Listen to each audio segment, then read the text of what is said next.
Hello champions, क्या हाल चाल भाई। उम्मीद करते हैं कल के एग्ज़ाम में मज़ा आ गया होगा, है ना। मज़ा आया नहीं आया?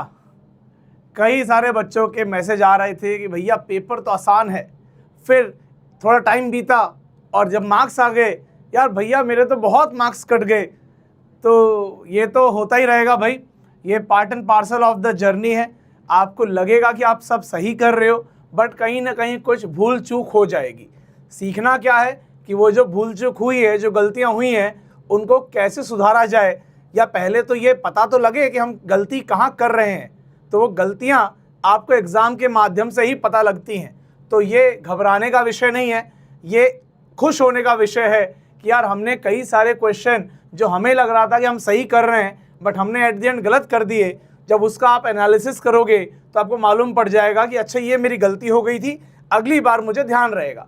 और ऑब्वियसली जब आप कुछ चीज़ गलत करते हो, वो ज़्यादा दिन तक आपके दिमाग में रहता है कि यार ये वाली चीज़ मुझे दोबारा नहीं करनी है। ठीक है, चलिए। कई सारे बच्चों के अलग अलग नंबर आए, किसी के भाई 200 हैं, किसी के 100 हैं। लेकिन देखो, मुझे एक बहुत अच्छा बच्चा उसने मैसेज किया कि भैया पिछले बार एडवांस में मेरे 13 मार्क्स थे, इस बार मेरे 31 मार्क्स हैं। आई डोंट रिमेंबर एग्जैक्टली क्या वैल्यू थी, है ना, वैल्यू याद नहीं रहती, बट ऐसा ही कुछ था कि पिछले बार 13 थे, इस बार भैया 31 आ गए। मैं इम्प्रोवाइज कर रहा हूँ और ऐसे ही करता रहूँगा।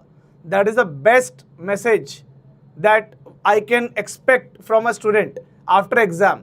आप ये देखो कि पिछले टेस्ट में कहाँ थे और अब आप ये देखो इस टेस्ट में कहाँ हो। ऐसे धीरे धीरे करके छोटे छोटे अपने गोल सेट करते चले जाओ, माइलस्टोन बना लो, और जब उनको अचीव करोगे तो तुम्हें एक कॉन्फिडेंस आएगा कि यार धीरे धीरे मैं इम्प्रोवाइज कर रहा हूँ। अगर इस बार के टेस्ट में तुम्हारे 150 मार्क्स हैं, कोई बात नहीं, अगले एडवांस के टेस्ट में कोशिश करना ये 150 से उठ के 180 पहुंच जाए। इस तरीके से थोड़ा सा कोशिश करना है, ठीक है। Am I clear? क्या मेरी बात समझ में आ रही है सबको? जो मैं कह रहा हूं क्या आपको वो क्लियर है? ठीक है, करना क्या है समझ में आ गया, ठीक है। और एक बात मैं आपको बता दूं, जब कोई भी कहीं भी क्लासेस चालू होती है ना जेई की, तो मैं बता रहा हूं क्या होता है। एक मैं तुम्हें अंदर की बात बता रहा हूं, एकदम फैकल्टी के दिल से जो बात हो सकती है वो बता रहा हूं। जब बैच शुरू होता है, जब बच्चे नए नए आते हैं, तो भाई वो डर ना जाएं, इसलिए उनको थोड़ा सा चीज़ें आसान दी जाती है। पहला डोज है ना, कम हैवी, मतलब थोड़ा सा उसको लाइट रखा जाता है कि यार बच्चे को कंफर्टेबल होने दो, एडजस्ट करने दो धीरे धीरे। और फिर बच्चा क्या करता है पता है, वो सोचता है यार इसमें, इस पेपर में, अच्छा कई बार तो वो उसमें भी नहीं मचा पाता, लेकिन अगर कोई गलती से कोई अच्छा मेधावी छात्र उसमें मचा ले जाए तो वो सोचता है यार अपुन ही भगवान है, मतलब अब मैं सब कर ले रहा है। ऐसा नहीं होता है।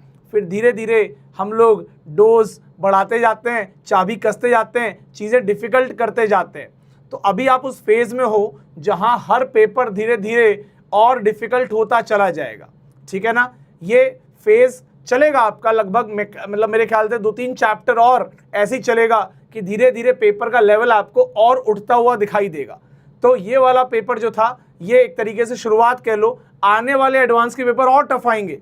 तो सर आप कह रहे हो और टफ आएंगे, फिर आप कह रहे हो कि टारगेट 20 मार्क्स और ऊपर करना है। हाँ, आप टारगेट अपने हिसाब से डिसाइड करो, पेपर को मत जज करो। पेपर कभी भी कैसा भी आ सकता है। आपका टारगेट क्या है, लेट्स से 170 मार्क्स है, तो आप उस 170 के लिए स्ट्रेटजी बनाओ कि 170 लाने के लिए मुझे लगभग 55 मार्क्स लेट्स से केमिस्ट्री में, 55 मार्क्स लेट्स से फिजिक्स में, और लेट्स से 60 मार्क्स जो हो गए वो मेरे हो जाने चाहिए लेट्स से मैथमेटिक्स में। इस तरीके से पूरा आपको एक प्रॉपर प्लानिंग बनानी पड़ेगी। अब जैसे ही आपने देख लिया कि यार मुझे फिजिक्स में लेट्स से कितने चाहिए, 55 चाहिए, तो 55 के लिए लगभग कितने सवाल लगेंगे, लेट्स सपोज 15 क्वेश्चन लगेंगे। यानी कि दोनों पेपर मिला के आपको 15 सवाल सही करने हैं। यानी कि एक पेपर में टारगेट होना चाहिए 7 से 8 सवाल। यानी कि अब आपको ये ढूंढना है कि जैसे ही पेपर आएगा ऐसे अटैक करो कि कौन से वो 7 सवाल हैं जो मुझे बहुत यकीन है कि ये मैं सही कर रहा हूं और ये इजी भी है और मैं कर ले जा रहा हूं, ठीक है ना। आपको उनको पहले करना है। क्या बात क्लियर है? ये स्ट्रेटेजी समझ में आ रही है आपको?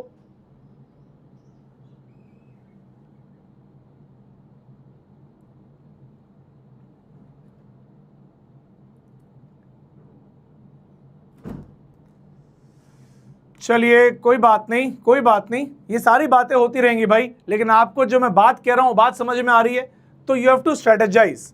अब आपको मैं धीरे धीरे पेपर की स्ट्रेटेजी कैसे बनानी हो बता रहा हूँ। मैं क्या कह रहा हूँ कि लेट्स सपोज तेरे मार्क्स आ गए भाई, मैं लिख के बता देता हूँ, कई लोग के दिमाग नहीं चलता है, वो सोच रहे हैं कि मैं बातें कर रहा हूँ। भाई मैं कह रहा हूँ लेट्स से टोटल 360 में से तेरे इस बार 150 मार्क्स आए हैं, तुझे अगली बार 170 का टारगेट करना है। लेट्स से एडवांस की ही बात कर रहा हूँ, तो दोनों पेपर मिला के तुझे 170 मार्क्स चाहिए। तो लेट्स से पी में 60 एक्सपेक्ट कर ले, सी में 55 एक्सपेक्ट कर ले, एम में लेट्स से 55 एक्सपेक्ट कर ले, ठीक है ना? इस तरीके से प्लानिंग कर लो, ठीक है।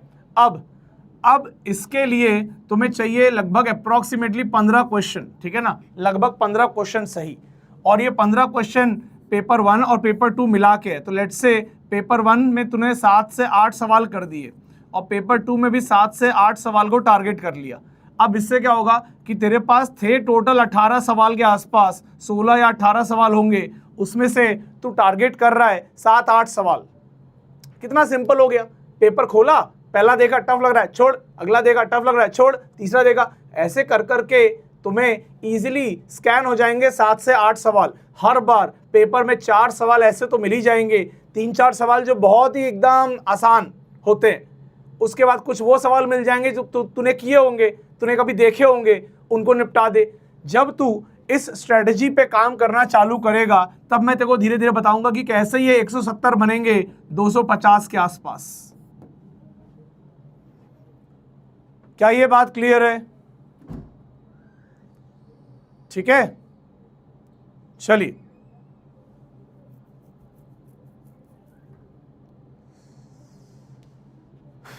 आगे बढ़ते हैं भाई, आगे बढ़ते हैं। तो हम लोग बात कर रहे थे इस सवाल की। So let us continue with this question. मुझे पता है एक आरसीबी चैलेंजर का सॉल्यूशन हमें डिस्कस करना है, बट मैंने बोला था लास्ट क्लास में कि ये सवाल के 15 पार्ट हैं, पहले उन 15 पार्ट्स को पूरा कर लेंगे। एक बार अंडरस्टैंडिंग प्रोजेक्टाइल चालू हुआ है, उसकी कंप्लीट अंडरस्टैंडिंग आ जाएगी, उसके बाद विल लुक एट दैट, ठीक है ना? चलिए आगे बढ़ते हैं, आगे बढ़ते हैं। अब प्रोजेक्ट, अच्छा ये वाला क्वेश्चन मैंने इसमें ना स्टार्टिंग के 2 क्वेश्चन शायद कर दिए थे, तो एक बार मैं उनको फटाफट से रिपीट कर देता हूं for those who didn't study last class, या जिनको ऐसा लग रहा है कि लास्ट क्लास थोड़ा सा हमें कम समझ में आया था, एक बार रिपीट कर दे रहा हूं, ठीक है ना? देखो, a projectile is thrown from ground to ground in XY plane from origin, acceleration दिया हुआ है, u makes angle 143 degree with acceleration vector, initial speed दे दी है, g का वैल्यू दे दिया है, और अब बोला है कि फॉलोइंग क्वेश्चंस को आंसर करो, ठीक है ना? पहला क्वेश्चन क्या था? Find the velocity vector of particle when it makes an angle 37 degree with x axis. चलिए इस सवाल को लेते हैं क्विकली।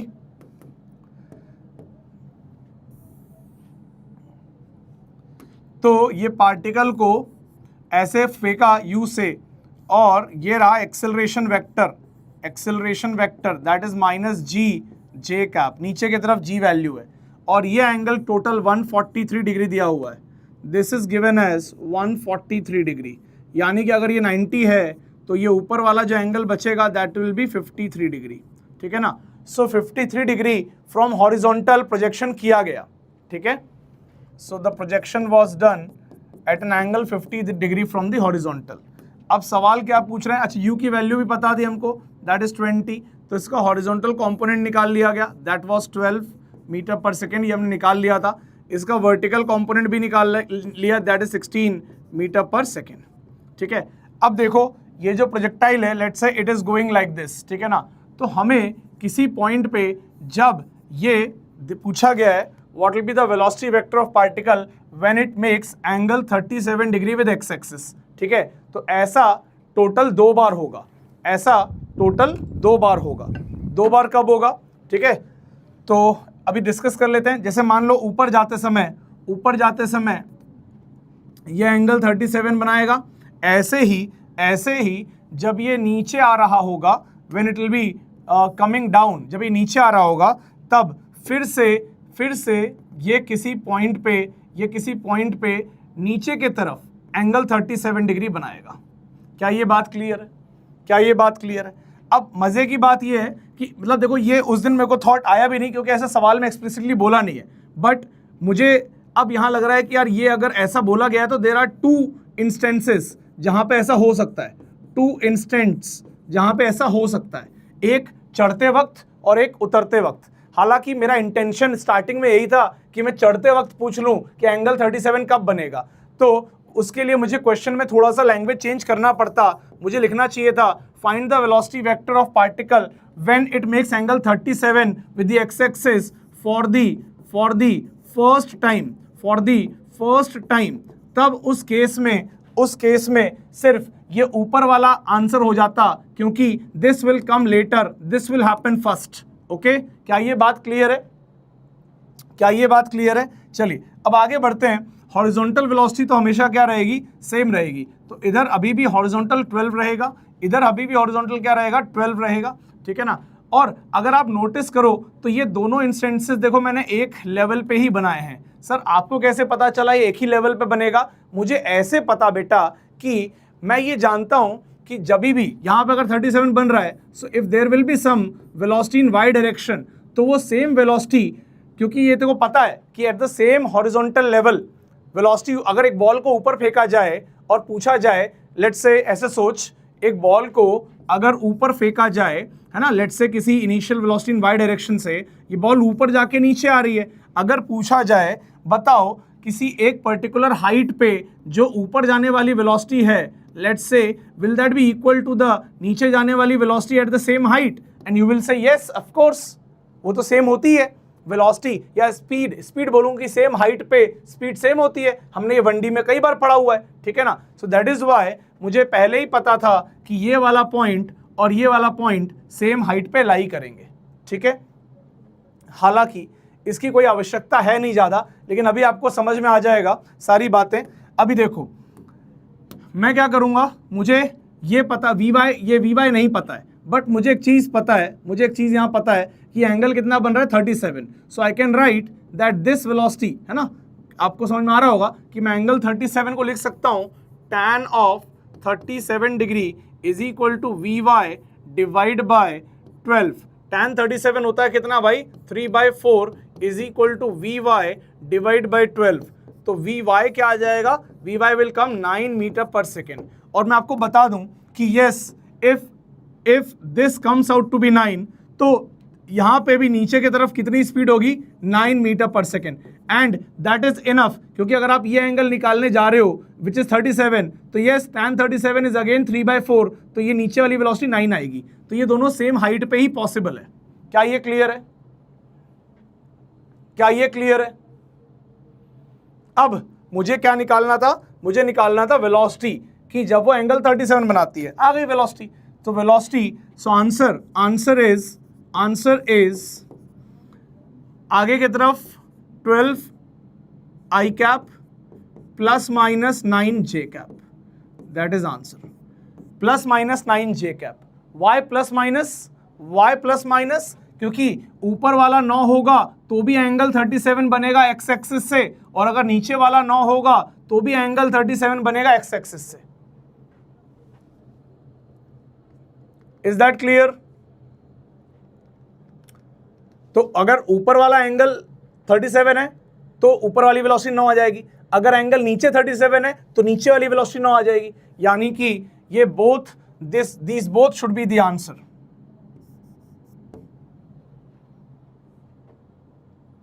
हालांकि मेरा ये इंटेंशन था नहीं लास्ट क्लास में पूछने का, बट एकदम से अभी थॉट आ गया तो पूछ ले रहा हूं, ठीक है। अब अगले सवाल पे आते हैं। So what is the next question?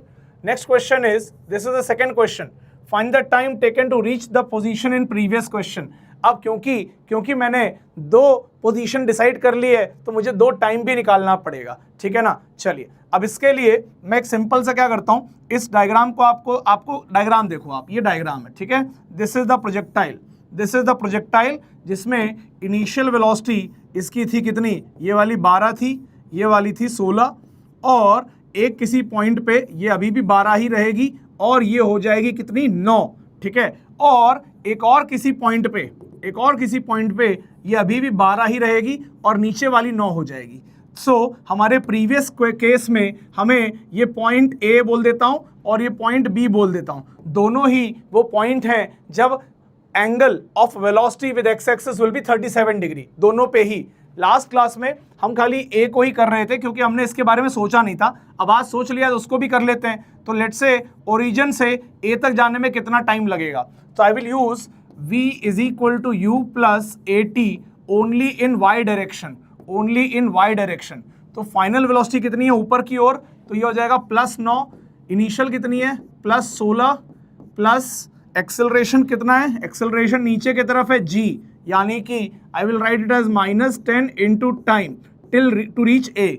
तो आंसर क्या आया था हमारा, time to reach A came as ये 16 - 9 हो जाएगा 7/10, 0.7 सेकेंड्स, 0.7 सेकेंड्स। ये हमारा लास्ट क्लास में यहाँ तक हमने किया था, यहाँ तक आंसर आया था। लेकिन अब मैं एक काम करता हूँ, मैं बी तक पहुँचाने का भी काम कर लेता हूँ। तो मुझे यहाँ से बी तक जाना है, कितनी वेलोसिटी लगेगी, तो बी में डाउनवर्ड वेलोसिटी कितनी है 9, सेम इक्वेशन यूज करूंगा but final velocity is downwards, that is why -9। Initial velocity कितनी है ऊपर की तरफ 16 +-10 into t till reach B, ठीक है। सो आंसर क्या आ जाएगा यहाँ पे, t B is going to come as 2.5 seconds. अच्छा, तभी कुछ बच्चे 2.5 सेकेंड्स पिछले वाली क्लास में दे रहे थे क्योंकि उन लोगों ने शायद बाय डिफॉल्ट यही वाले पॉइंट के ऊपर काम किया। मतलब बाय डिफॉल्ट जब उनने सोचना चालू किया तो उन्होंने ये सवाल पढ़ा कि when it makes angle 37 with x axis, उन लोगों ने सिर्फ ये वाले पॉइंट के बारे में सोचा जहां पे वेलोसिटी एक्स एक्सिस से 37 बना रही है बट नीचे की ओर। उन लोग ने ये ऊपर वाला 37 नहीं सोचा, ठीक है ना। They did not think about this and they only thought about this, that is why उनका आंसर था 2.5 और मैं अपने मन में इस वाले पॉइंट को सॉल्व कर रहा था, इसीलिए मेरा आंसर आया था 0.7, ठीक है ना। बट मैंने आज क्वेश्चन में देखा कि यहाँ पे फॉर द फर्स्ट टाइम वाली बात मिसिंग है, यानी कि दोनों ही केस पॉसिबल हैं, तो दोनों केस को मैंने सॉल्व कर दिया। So we will have this also as the answer and this also as the answer. इसको मैं मल्टी करेक्ट में पूछ सकता था कि बताओ कितने समय के बाद एंगल ऑफ वेलोसिटी 37 डिग्री बनेगी एक्स एक्सिस के साथ, और इसका एक आंसर नहीं आएगा, इसके दो आंसर आएंगे। क्लियर है?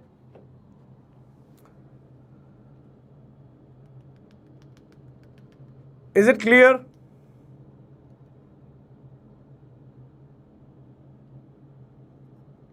क्या यहां तक क्लियर है? आगे बढ़ूं फिर? भाई मैं बहुत कुछ अच्छा कराने के मूड में हूं, तो प्लीज माहौल ऐसा रखो कि मैं करा पाऊं, ठीक है ना।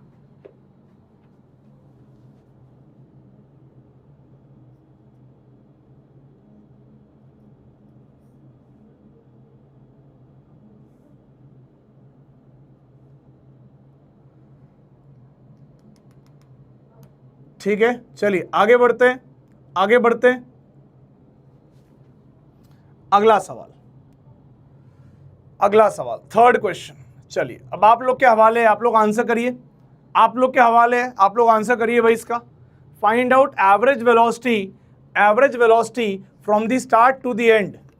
अब एक एक करके देखो, अभी दो सवाल तो अपन ने पिछले बार भी किए थे, तो उसमें मैंने ज़्यादा टाइम स्पेंड नहीं किया है, वो मैंने सिर्फ सॉल्व कर दिया फिर से एक बार। इसको आपको फिर से अटेम्प्ट करना है, लास्ट क्लास में अटेम्प्ट नहीं हुआ था ये वाला।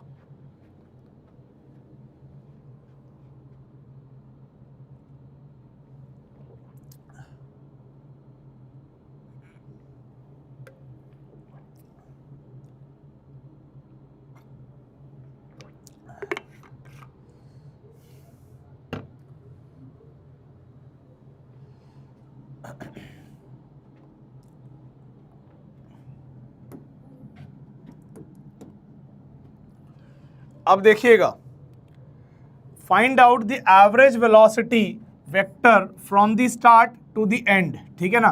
तो पहले इसका मेथड नंबर वन क्या है? एवरेज वेलोसिटी क्या होती है? एवरेज वेलोसिटी इज डिस्प्लेसमेंट, यानी कि मैं इसको displacement divide by time taken, ये होती है average velocity. This is the average velocity. अब यहां पे देखा जाए तो इसको लेट्स से फेंका था यू से, ठीक है ना, इसको यू से फेंका था। एक जनरल बात कर रहा हूं, और ये जनरल बात मैं चाह रहा हूं कि आप भी एक जनरल एक्सप्रेशन के साथ ही लिखिए, ताकि आपको हर बार ऐसा ना हो कि आपको सिर्फ वैल्यू में आपने सवाल सॉल्व कर दिया और कभी एक्सप्रेशन के रूप में आ गया तो आप नहीं कर पा रहे हो। तो मैं जनरल एक्सप्रेशन में कर रहा हूं कि मान लो यू से फेंका, एंगल थीटा पे फेंका, नीचे की ओर लेट्स से जी था। अब ये पार्टिकल जो है नीचे की ओर जी था, अब ये पार्टिकल जो है ऐसे गया, तो यहां से ये ओरिजिन था, स्टार्ट से लेकर एंड तक, इसके बीच में अगर आपको निकालना है एवरेज वेलोसिटी तो कैसे करेंगे? तो आप ये चीज निकालेंगे, है ना। So you will find out the displacement, net displacement is this. So आपकी डिस्प्लेसमेंट हो जाएगी that will be range into I cap, है ना। ये लेट्स से आपका एक्स का डायरेक्शन है, let's say this is your y direction, so your displacement is range into I cap. तो मैं लिख ले रहा हूं, रेंज का फॉर्मूला क्या होता है? U square sine of 2 theta divide by g into I cap is the range. What is the time of flight? क्योंकि यहां से यहां तक आने में कितना टाइम लगेगा? Time of flight that is 2u sine theta divide by G, ये टाइम लगेगा, ओके ना। This will be the time. So इसको डिवाइड करेंगे तो क्या आएगा आंसर? सो विल गेट देखो, ये साइन 2 थीटा को लिख लेंगे 2 साइन थीटा कॉस थीटा, उसके बाद सब कट कुटा के क्या मिलेगा? u cos थीटा आई कैप मिलेगा। Check everyone, are you getting the same answer? u cos theta, are you getting the same answer? u cos theta. और हमारे लिए what is the u cos theta? हमारे लिए what is the u cos theta? This is the u cos theta. In our case that is equal to 12 meter per second. तो answer आएगा 12 meter per second. Answer will come 12 meter per second. Is that clear? So once you know that this is the average velocity, देखो आपको यहाँ पे ज्ञान भी मिल रहा है कि आप याद रख सकते हो कभी भी प्रोजेक्टाइल मोशन में अगर एवरेज वेलोसिटी पूछी जाए शुरुआत से लेकर अंत तक ग्राउंड टू ग्राउंड प्रोजेक्टाइल में, तो वो एवरेज वेलोसिटी किसके बराबर आती है? That comes out to be the horizontal velocity. वो किसके बराबर आती है? हॉरिजॉन्टल वेलोसिटी के बराबर आती है। अब इसका मेथड नंबर 2 देखो भाई, मेथड नंबर 2 देखो, मेथड नंबर 2 देखिए भाई साहब, मेथड नंबर 2 याद रखो जब भी एक्सेलरेशन कांस्टेंट होता है, जब भी एक्सेलरेशन कांस्टेंट होता है, so in that case average velocity can always be written as U, या ऐसे बोल देता हूं, initial velocity vector plus final velocity vector divide by 2। आप ये लिख सकते हो, बट ये तभी लिख सकते हो व्हेन एक्सेलरेशन इज कांस्टेंट। और यस, हमारे केस में तो एक्सेलरेशन कांस्टेंट ही है, तो हम ये लिख सकते हैं, तो हमें लिखना भी चाहिए। तो एक बात मजे की आपको बताऊं, मैं एक बात मजे की बताता हूं, ध्यान से सुनना। आप जानते हो कि अगर इस मोशन को एक अपवर्ड मोशन की तरह देखा जाए, है ना, कि पार्टिकल को ऊपर फेंका, तो यू पर किससे फेंका? यू साइन थीटा से फेंका ऊपर, ठीक है ना, और ये पार्टिकल सीधा ऊपर जाएगा और वापस आ जाएगा। तो जब वापस आएगा तो इसकी डाउनवर्ड वेलोसिटी क्या होगी? वो it will be same at the same level, speed is same, you sine theta, ठीक है ना। और हॉरिजॉन्टल तो हमेशा कितनी है? यू कॉस थीटा है। तो यहाँ पे भी हॉरिजॉन्टल देखी जाए तो इसके पास यू कॉस थीटा भी थी। यानी कि जब प्रोजेक्टाइल एंड होता है, यानी कि मैं ये कह सकता हूँ व्हेन द प्रोजेक्टाइल फॉल्स, जब प्रोजेक्टाइल गिरता है, ध्यान से सुनिएगा इस बात को, जब प्रोजेक्टाइल गिरता है तब उसकी आगे की वेलोसिटी तो यू कॉस थीटा ही होती है, क्योंकि वो कभी चेंज नहीं होती। और अब जो पहले ऊपर की वेलोसिटी थी यू साइन थीटा, वही अब नीचे की वेलोसिटी हो जाएगी यू साइन थीटा। क्या बात समझ में आ रही है? क्या बात समझ में आ रही है? यानी कि अगर ये एंगल थीटा से प्रोजेक्ट होता है, तो जब ये गिरता है तो उसकी नेट वेलोसिटी जिस डायरेक्शन में होती है that makes angle same theta with the horizontal. क्या बात समझ में आ रही है? Are you understanding this? ठीक है ना। तो ये कुछ बातें हैं जो आपको साथ ही साथ में सिखाता जा रहा हूं कि जब पार्टिकल को आप फेंकते हो, अगर वो थीटा से गया है तो जब वो गिरता है तो वो थीटा से ही गिरता है।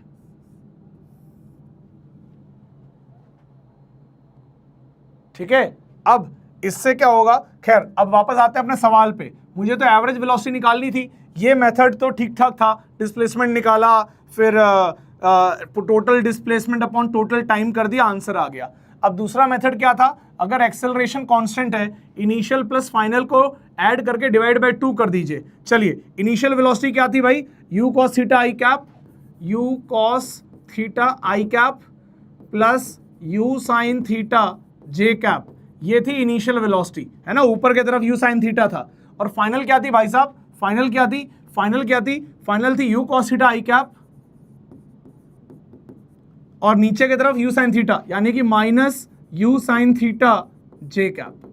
अब इनको जोड़ दो भाई, और जोड़ के डिवाइड बाय 2 कर दो। जब जोड़ोगे तो ये u cos थीटा और ये u cos थीटा बन जाएगा 2u cos थीटा आई कैप, और ये u sin theta minus u sin theta बन जाएगा 0।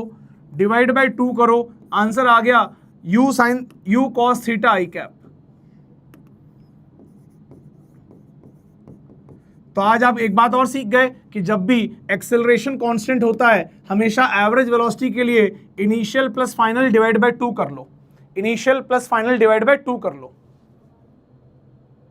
क्या बातें क्लियर हैं? Is this clear? Method 1 clear, method 2 clear? जल्दी बोलो एक बार, मेथड 1 क्लियर, मेथड 2 क्लियर?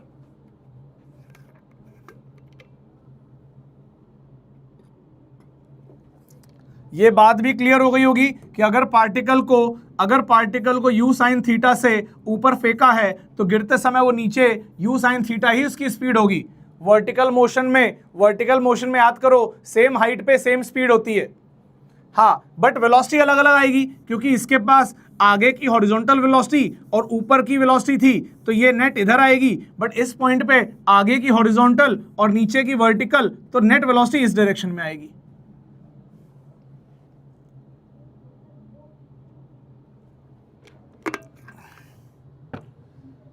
ठीक है, चलिए अब आगे बढ़ते हैं। Let us go to the next question.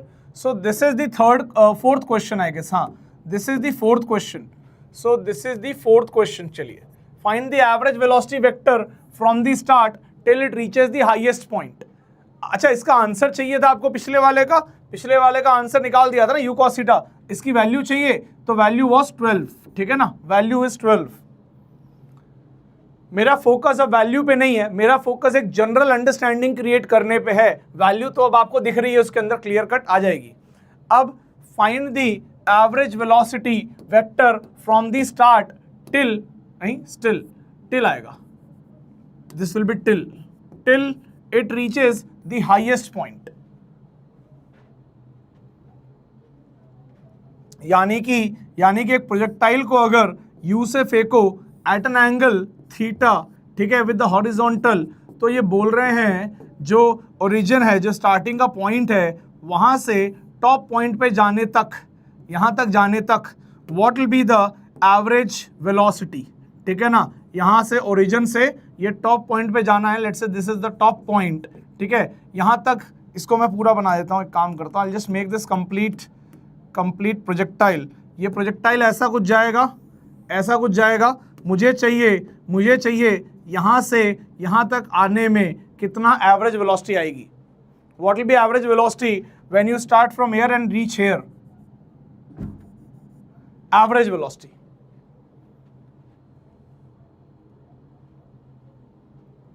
एक बार करके देख लेते हैं। अब कुछ बच्चे आंसर कर रहे हैं 6, कुछ बच्चे आंसर कर रहे हैं 6, कुछ बच्चे आंसर कर रहे हैं 12। अब देखो यहाँ पे, अब यहाँ देखो, एक बार देखो भाई, मैंने अभी सिखाया आपको कि एवरेज वेलोसिटी क्या होती है। एवरेज वेलोसिटी होती है डिस्प्लेसमेंट अपॉन टाइम। अब कुछ बच्चे जो हमेशा इसी फॉर्मूले को पकड़ के चलते रहेंगे, वो क्या करेंगे, वो कहेंगे सर आपने तो बहुत भारी काम करवा दिया, यहाँ से यहाँ तक का डिस्प्लेसमेंट निकालना पड़ेगा, उसके लिए गुरुजी मैक्सिमम हाइट की जरूरत पड़ेगी, उसके लिए गुरुजी अपने को रेंज बाय 2 की जरूरत पड़ेगी, फिर पाइथागोरस लगाएंगे तब जाके डिस्प्लेसमेंट आएगा। It is very hectic process sir. फिर एक बार डिस्प्लेसमेंट चलो आ भी गया, वो डिस्प्लेसमेंट भी प्रॉपर वेक्टर है, तो ये कितने एंगल पे बनेगा हमें क्या पता, ये एंगल भी हमें नहीं पता। So there is lot of problem कि यार क्या वेक्टर बनेगा, काफ़ी हेक्टिक होगा ये निकालना। और चलो तुमने वेक्टर ढूंढ भी लिया, टाइम क्या आएगा, टाइम आएगा यहाँ से यहाँ पहुँचने में t/2, time of flight divide by 2। ये सब तुम कर लोगे, लेकिन मैं कह रहा हूं इतना क्यों कर रहे हो जब बता दिया है कि अगर मेथड 2 यूज कर लोगे तो that says that acceleration constant है, तो आप लिख सकते हो average velocity is equal to initial velocity plus final velocity divide by 2। ये कितना सिंपल है, आपको करके दिखाऊं, मैं करके दिखाऊं। देखो इनिशियल वेलोसिटी क्या आएगी, आगे की तरफ u cos थीटा, ऊपर की तरफ u sin थीटा। इस पॉइंट पे वेलोसिटी क्या आएगी, only and only u cos theta, क्योंकि टॉप पॉइंट पे अपवर्ड वेलोसिटी हो जाती है 0। तो इनिशियल वेलोसिटी थी u cos theta i cap plus u sin theta j cap, और फाइनल वेलोसिटी थी u cos theta i cap and whole divide by 2। तो आंसर क्या आ जाएगा, आंसर आ जाएगा u cos theta i cap plus u sin theta divide by 2 j cap. ये आ जाएगा answer. So that will be the answer. So average velocity का final vector जो आप लिखोगे, मतलब I am just writing the final answer, final vector जो लिखोगे that will be u cos theta. हमारे केस में u cos थीटा कितना है, that is 12 i cap plus u sin theta, हमारे केस में u sin थीटा कितना है 16 बटे 2 इज व्हाट 8 j कैप। ये आया आपका answer, that is the answer 12 i cap plus 8 j cap. 12 i cap plus 8 j cap is the answer. 12 i cap plus 8 j cap is the answer. क्या ये clear है, क्या ये clear है? उन्होंने तो वेक्टर निकालने बोला था तो मैंने वेक्टर निकाल दिया, 12 i cap plus 8 j cap. और भाई साहब मैं इतनी मेहनत तुम्हें सिर्फ सिखाने के लिए कर रहा हूं, अगर ये सवाल मुझे पूछा गया होता और ये सवाल हो, ये अपना ये स्टार्टिंग वाला क्वेश्चन होता, ये क्वेश्चन होता, तो भाई मैं इतनी मेहनत ना करता। मैं क्या करता पता है, मैं ये कहता कि ठीक है यार ये 20 दिया हुआ है, ये आपको पहले बता दिया 12 है, ये आपको बता दिया भाई साहब 16, ये कितना था 16 था, और टॉप पॉइंट पे जाने के बाद खाली 12 बचेगा, तो मैं क्या करता, मैं लिखता इसका वेक्टर यानी कि 12 i cap plus 16 j cap plus top का वेक्टर लिखता 12 i कैप डिवाइड बाय 2 मार देता, झट से आंसर आ जाता 12 i cap plus 8 j cap. एक दो लाइन के अंदर आंसर आता। मैं तो ओरली भी कर सकता था ये। तो ये जो मैं यहाँ पे इतनी मेहनत कर रहा हूँ, ये मेहनत क्या है, ये तुम्हें दिखाने के लिए, तुम्हें सिखाने के लिए कि भाई ऐसे होता है। मैं प्रॉपर पूरा वेक्टर लिख रहा हूँ हर बार। मैं चाहूँ तो इसको डायरेक्टली भी लिख सकता हूँ, बट हर बार लिख रहा हूँ u cos theta i cap plus u sin theta j cap. Initial vector था, टॉप पॉइंट पे सिर्फ u cos थीटा बचेगा, हॉरिजॉन्टल वाला बचेगा, उसको भी लिख दिया, टॉप पॉइंट वाले को डिवाइड बाय 2 कर दिया।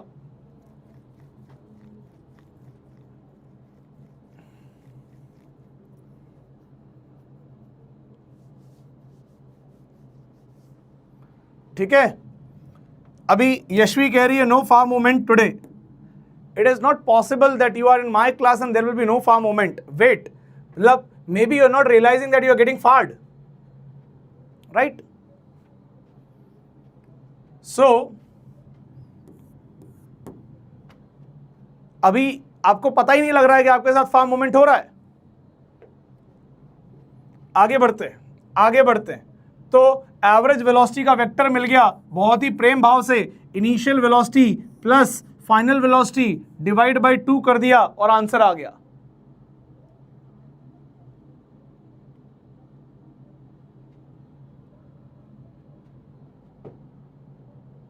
कौन सा ब्रैकेट नहीं आएगा भाई, कौन सा ब्रैकेट नहीं आएगा? पता नहीं क्या बातें कर रहे हो। चलो चलिए find out this answer. This is question number 5th। Question number 5th।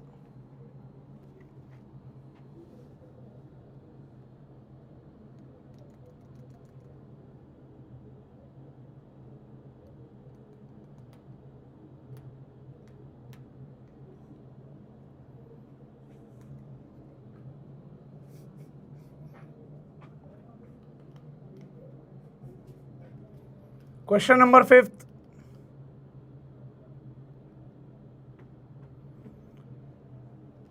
Orthogonal means perpendicular. Orthogonal means perpendicular. Orthogonal means perpendicular.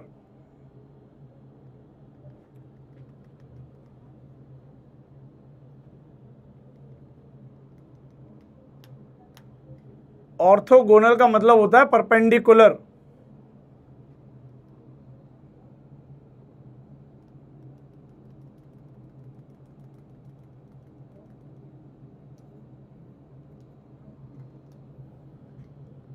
चलिए क्या बोला है, क्या बोला है यहां पे, देखिए एकदम मैं आपको भाई अगर मैं न्यूमेरिकली कराना होता तो यार मैं हर क्वेश्चन को सिर्फ ऐसे चालू करता कि देख बेटा इधर 12 वेलोसिटी है, इधर 16 वेलोसिटी है और ये 16 वाली वेलोसिटी है, ये ऐसे जाएगा और मैं सॉल्व करवा देता। लेकिन मैं आपको सब क्वेश्चन को जनरल वे से करा रहा हूं ताकि आप वैल्यूज खुद ही पुट कर लेना, बाद में आप उसकी जनरल एक्सप्रेशन को तो समझो। क्या है, find the time taken from the start for velocity v vector, for velocity v vector of the particle to become orthogonal to the initial velocity. ठीक है, यानी कि कितना टाइम लगेगा, कितना टाइम लगेगा अगर कोई पार्टिकल है जिसको u से फेंका गया है, लेट्स से जिसको u से फेंका गया है at an angle theta, how long will it take for final velocity to become perpendicular to this velocity. यानी कि लेट्स से ये पार्टिकल ऐसे जा रहा होता, यहाँ पे एक वेलोसिटी ऐसी कोई आती, एक ऐसी कोई वेलोसिटी आती, एक ऐसी कोई फाइनल वेलोसिटी होगी which will be perpendicular to initial velocity। यानी कि अगर हॉरिजॉन्टल से ये 90 बना रहा है, मतलब हॉरिजॉन्टल ही है ये line, the one which I have drawn here is horizontal only। if the initial velocity made angle theta, तो फाइनल वेलोसिटी को यहाँ कितना एंगल बनाना चाहिए था, 90 माइनस थीटा, 90 माइनस थीटा बनाना चाहिए था।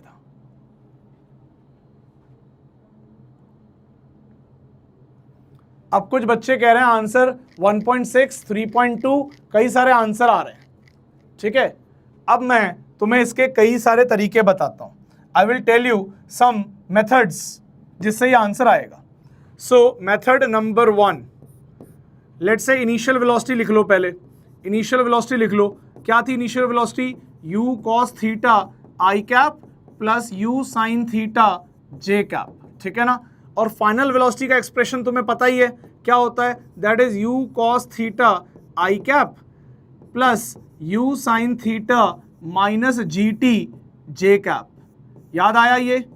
Do you remember these two expressions? एक तो इनिशियल वेलोसिटी है प्योरली, और दूसरी वाली क्या है, टाइम t के बाद फाइनल वेलोसिटी है। और जब हम फाइनल वेलोसिटी लिखते हैं तो उसका x कंपोनेंट कभी भी चेंज नहीं होता, that is same as the initial velocity. But y component में फाइनल वेलोसिटी का एक्सप्रेशन होता है u sin theta minus gt। ठीक है, यानी कि मैंने एक जनरल u वेक्टर भी लिख लिया एंड एक जनरल यहां पे v वेक्टर भी लिख लिया। I wrote both the vectors. ठीक है, वाह यार, एक मोहम्मद नाम मैं मिस कर गया, some Mohammad is saying sir you are Japan without P. क्या बात कही है, कितना बढ़िया, मतलब ऐसा अद्भुत, मतलब क्या बात है यार, मतलब दिल छू गया मेरा ये। ठीक है ना, अब आ जाओ इधर पढ़ाई कर लें। This I already told you, ये मैंने स्टार्टिंग में जब डे 1 आपको फाइनल वेलोसिटी का एक्सप्रेशन, फाइनल पोजीशन का एक्सप्रेशन सब मैंने लिखवा दिया था। आपके बुक में 2 टेबल बनवाई थी, एक वाई डायरेक्शन की वेलोसिटी, एक एक्स डायरेक्शन वाली वेलोसिटी। उसमें ये सारी बातें हमने कर ली थी कि final velocity will be u sin theta minus gt। ठीक है ना, तो ये आपको अब याद रहना चाहिए। नाउ हम क्या चाह रहे हैं, हम चाह रहे हैं कि ये v वाला जो है ना वो u वाले से परपेंडिकुलर हो जाए। तो क्या करना चाहिए सर, अगर हमें किन्हीं 2 वेक्टर को परपेंडिकुलर करना है तो उनके डॉट प्रोडक्ट को 0 कर देना चाहिए। सर कर दो 0, डॉट प्रोडक्ट को 0 कर दो। जब डॉट प्रोडक्ट को 0 करोगे तो ये u cos theta into u cos theta हो जाएगा, u square cos square theta. ठीक है, प्लस u sin थीटा इससे मल्टीप्लाई हो जाएगा, u square sine square theta minus g into u sine theta into t। And all this will go to zero. जैसे ही zero हो जाएगा ये दोनों ऐड होके क्या बन जाएंगे, ये ओके ऐड होके यू स्क्वायर बन जाएंगे, ये उधर चला जाएगा g u sine theta into t, और u से u कट जाएगा और आंसर आ जाएगा this implies t is equal to u divide by g sine theta. ये आ गया आपका answer, u divide by g sine theta. यानी कि एज पर आवर क्वेश्चन हमारा टाइम क्या आना चाहिए, 20 डिवाइड बाय 10 साइन थीटा। तो एंगल क्या थ्रो क्या था, 53 डिग्री था, तो sine 53 degree will be 4/5। So answer will be, this will be 2.5 seconds. तो जिन्होंने भी 2.5 निकाला है that is correct, but I want you to understand and take it as a theoretical note. This is a important theoretical note कि अगर कभी भी आपको दो वेलोसिटी को परपेंडिकुलर करना है तो डॉट प्रोडक्ट को क्या कर दो, जीरो कर दो। So make their dot product to be zero and you should be getting answer. Dot product को जीरो कर दो, आंसर आ जाएगा। अब एक केशव पाटीदार कह रहा है ऐसा डॉट प्रोडक्ट को जीरो क्यों कर दिया भाई, क्योंकि ऐसी आकाशवाणी हुई थी कि अगर दो वेक्टर परपेंडिकुलर होते हैं तो उनका डॉट प्रोडक्ट जीरो होता है।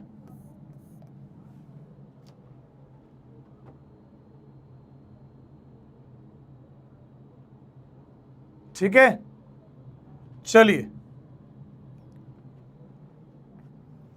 आगे बढ़े।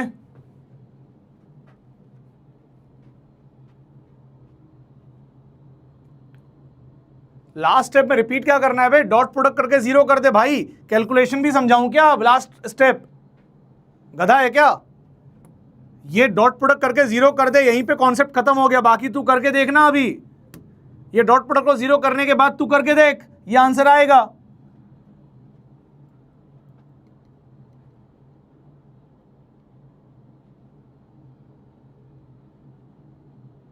चलिए आगे बढ़ूं।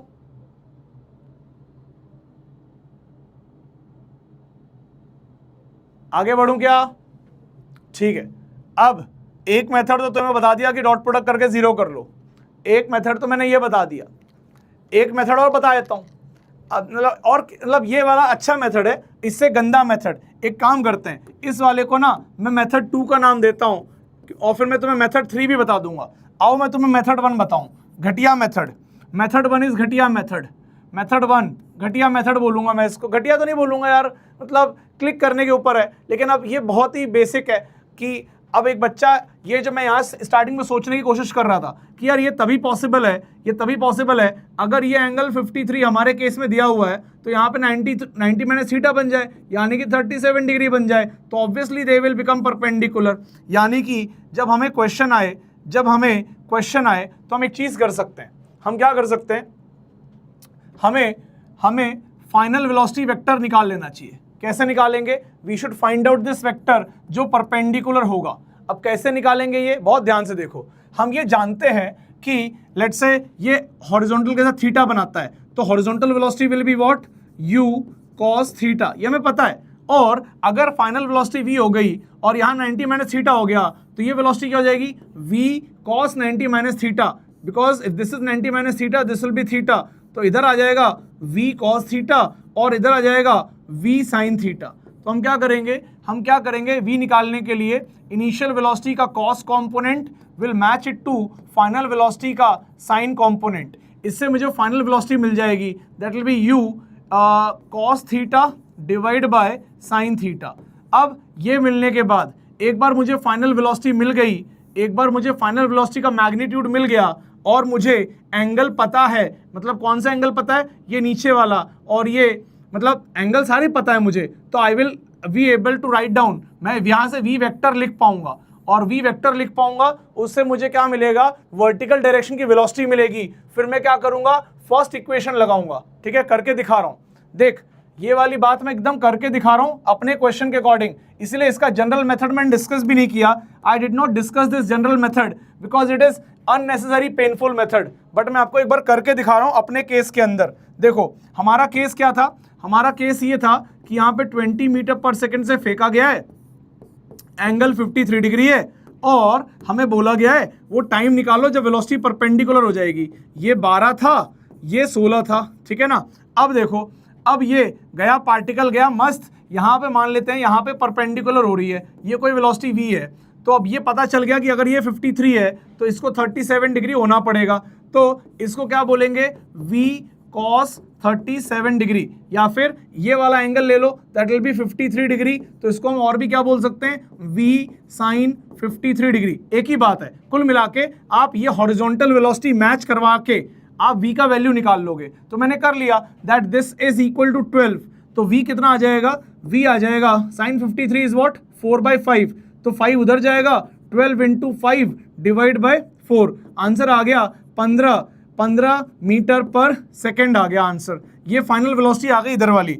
अब एक बार मेरे पास ये आ गई 15 मीटर पर सेकेंड, तो उससे मैं डाउनवर्ड वेलोसिटी निकाल सकता हूँ। 15 का cos 53 यानी कि 15 इंटू 3/5, तो ये कट गया, ये कट गया, आ गया 3 इंटू 3 कितना हो गया भाई, 3 इंटू 3 हो गया 9।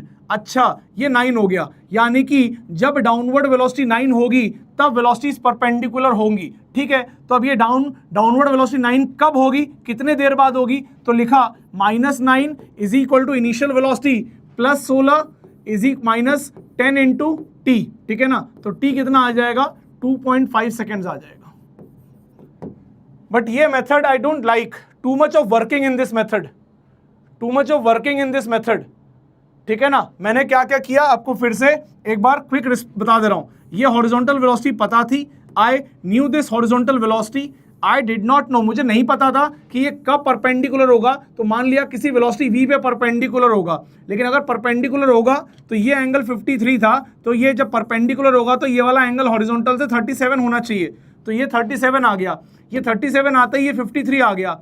अब v मुझे पता नहीं है, तो v का cos कंपोनेंट को लेकर मैंने हॉरिजॉन्टल वेलोसिटी से मैच करवा दिया, 12 से मैच करा दिया, इससे मुझे v मिल गया। जैसे ही मुझे v मिल गया मैंने तुरंत वर्टिकल कंपोनेंट निकाल लिया, और जैसे ही मुझे वर्टिकल कंपोनेंट मिल गया, मेरे को इनिशियल वर्टिकल कंपोनेंट पता था, मैंने उससे क्या निकाल लिया, उससे मैंने टाइम निकाल लिया।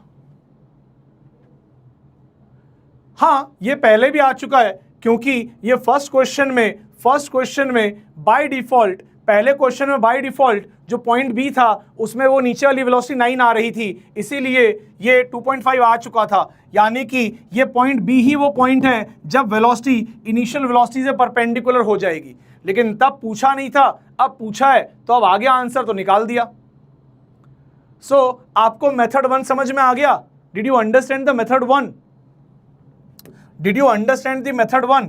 है ना। मेथड 1 का जनरल एक्सप्रेशन में थोड़ा सा क्या मैं लिखूंगा तो आप कंफ्यूज होते, इसलिए मैं लिखा नहीं, तो मैं आगे अब लिख रहा हूं कि एक बार तुम्हें v मिल जाए तो v मिलने के बाद v का y कंपोनेंट निकाल लो, ठीक है ना। v मिलने के बाद v का y कंपोनेंट निकाल लो। अरे चल क्यों नहीं रहा भाई, हाँ, v का y कंपोनेंट निकाल लो, और y कंपोनेंट निकाल के इनिशियल y के साथ प्लस ay इंटू टी करके टाइम निकाल लेना। So this is how you will get the time.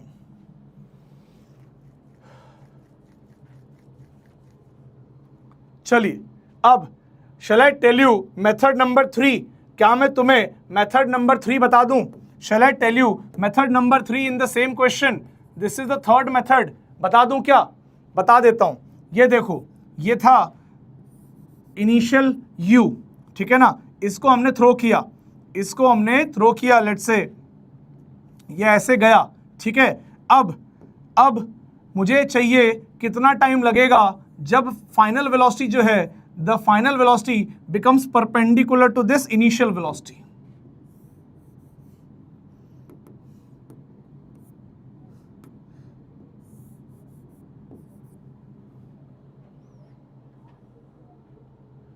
अब देखो मैंने क्या करा, अब हर बार हम अच्छे बच्चों की तरह जैसा गुरुजी ने बताया था, इसको x ले लेते थे और इसको y ले लेते थे, लेकिन इस बार गुरुजी कह रहे हैं नहीं, इस बार एक काम किया जाएगा, हम ऐसा नहीं करेंगे, हम डिसाइड न्यू कार्टेशियन कोऑर्डिनेट। मुझे नए कार्टेशियन कोऑर्डिनेट ऐसे डिसाइड करने का मन आ गया, मैंने कहा यार ये हमेशा कार्टेशियन कोऑर्डिनेट में दो एक्सेस होती हैं और वो दोनों एक्सेस मतलब 2D की बात कर रहा हूँ परपेंडिकुलर होती हैं, तो मैं क्यों ना ऐसा करूं कि एक एक्सेस इस वाले के अलोंग ले लूं और एक एक्सेस इस वाले के अलोंग ले लूं। बोलो भाई कैसा रहेगा?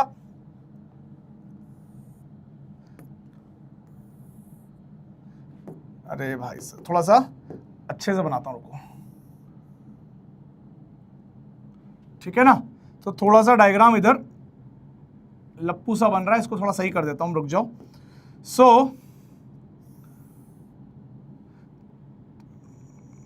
डायग्राम मतलब अब क्या है कि थोड़ा सा एक्चुअल आपको दिखाने के लिए मैं थोड़ा सा उसको और सुंदर कर रहा हूं, अदरवाइज इतनी कोई रिक्वायरमेंट है नहीं उसको सुंदर करने की।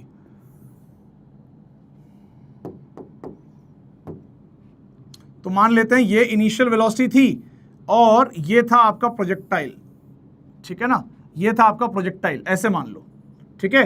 तो अब मैंने क्या करा कि इनिशियल वेलोसिटी के डायरेक्शन में एक एक्सिस बना ली, एक उसके परपेंडिकुलर बना ली। मान लेते हैं इस वाली एक्सिस को बोल दिया मैंने क्या, वाई एक्सिस, और इस वाली एक्सिस को मैंने क्या बोल दिया, let's say I just call it out as x axis. क्या बात समझ में आ रही है? मैंने एक्सिस ही बदल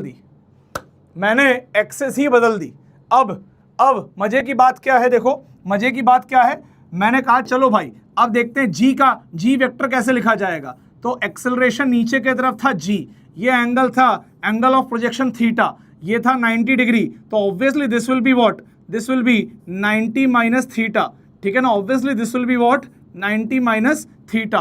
तो एक काम किया गया, मैंने ये यहाँ से परपेंडिकुलर ड्रॉ किया, so this will be theta. तो ये वाला कंपोनेंट जो है जी का, that will be G cos theta, and ये वाला जो कंपोनेंट है जी का, this component is what, G sine theta.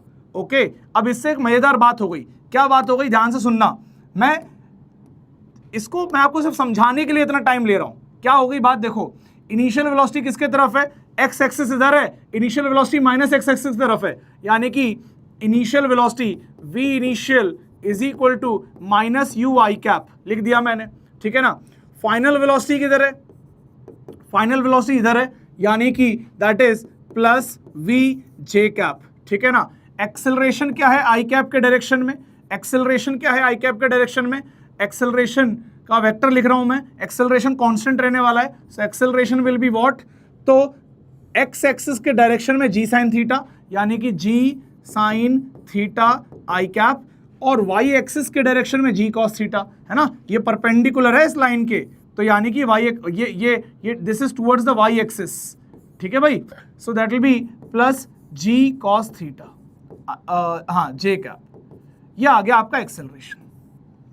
खाली आपको क्लैरिटी के लिए इतना बता रहा हूं, मैं तो क्या करता, मैं तो खाली ये करता कि जब मेरा ये एक्सिस बन जाता, ये एक्सिस बन जाता, मैं ऐसे सोचता कि यार पहले तो वेलोसिटी एक्स डायरेक्शन में थी और बाद में सिर्फ वाई डायरेक्शन में रह गई, यानी कि the velocity in x direction became zero, so final velocity in x direction is zero, initial velocity in x direction is negative minus you, ठीक है ना, सिर्फ x में लिख रहे हैं तो प्लस माइनस विद साइन ले सकते हैं। Acceleration in x direction is g sine theta, x direction acceleration is g sine theta.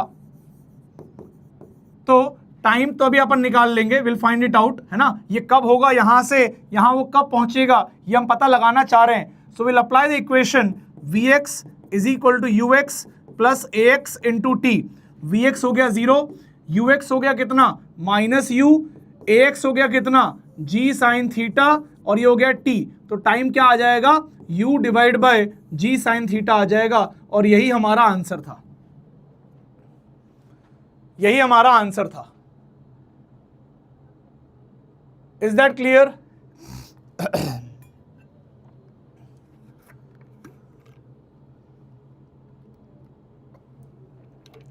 यही हमारा आंसर था।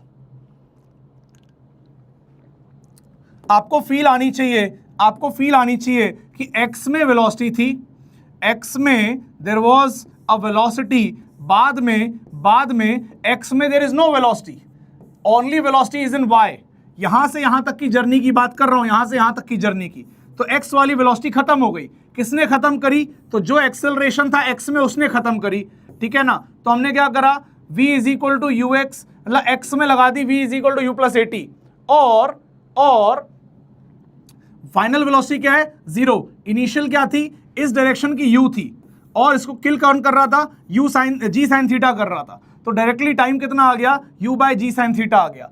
अब कई लोग को लग रहा है कि सर ये तो बहुत लंबा है। लंबा इसलिए है कि मैं तुम्हें समझा रहा हूं बहुत सारी बातें।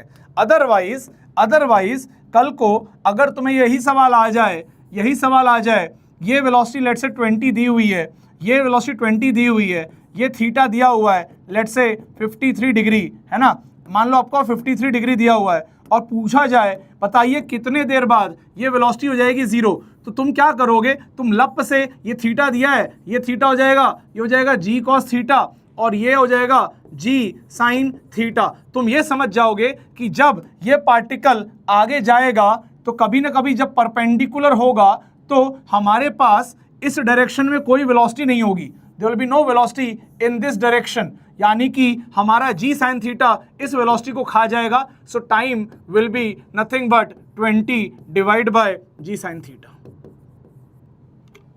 या इतना भी ना सोचना चाहो तो फाइनल वेलोसिटी इज 0 कैसे कह रहा हूं सर? 0 कैसे कह रहे हो? बेटा मैं इस डायरेक्शन की बात कर रहा हूं। Let's say this direction is x axis direction, and let's say this direction is y axis direction.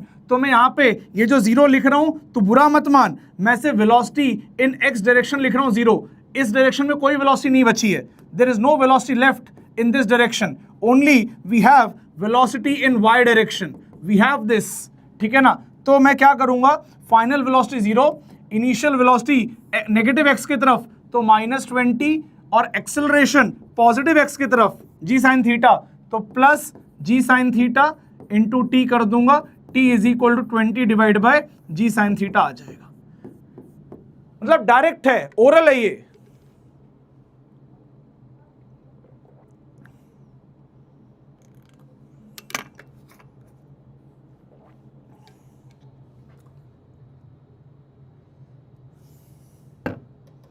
ठीक है, चलिए आगे बढ़ते हैं। भाई मैं तुम्हें किस लेवल की चीजें बता रहा हूं, और तुम अगर ध्यान नहीं दे रहे हो तो तुम अपना बहुत बड़ा नुकसान कर रहे हो। क्योंकि जो मैं बता रहा हूं ना भाई, एक मेथड नहीं, दो मेथड, तीन मेथड, भाई तुम ट्रस्ट मी, आज की क्लास तुम एक बार देखो और जाके अपने किसी भी मित्र के नोट्स उठा के देखना कि उसको प्रोजेक्टाइल कैसे पढ़ाया गया होगा, तुम्हें डिफरेंस क्लियरली समझ में आ जाएगा।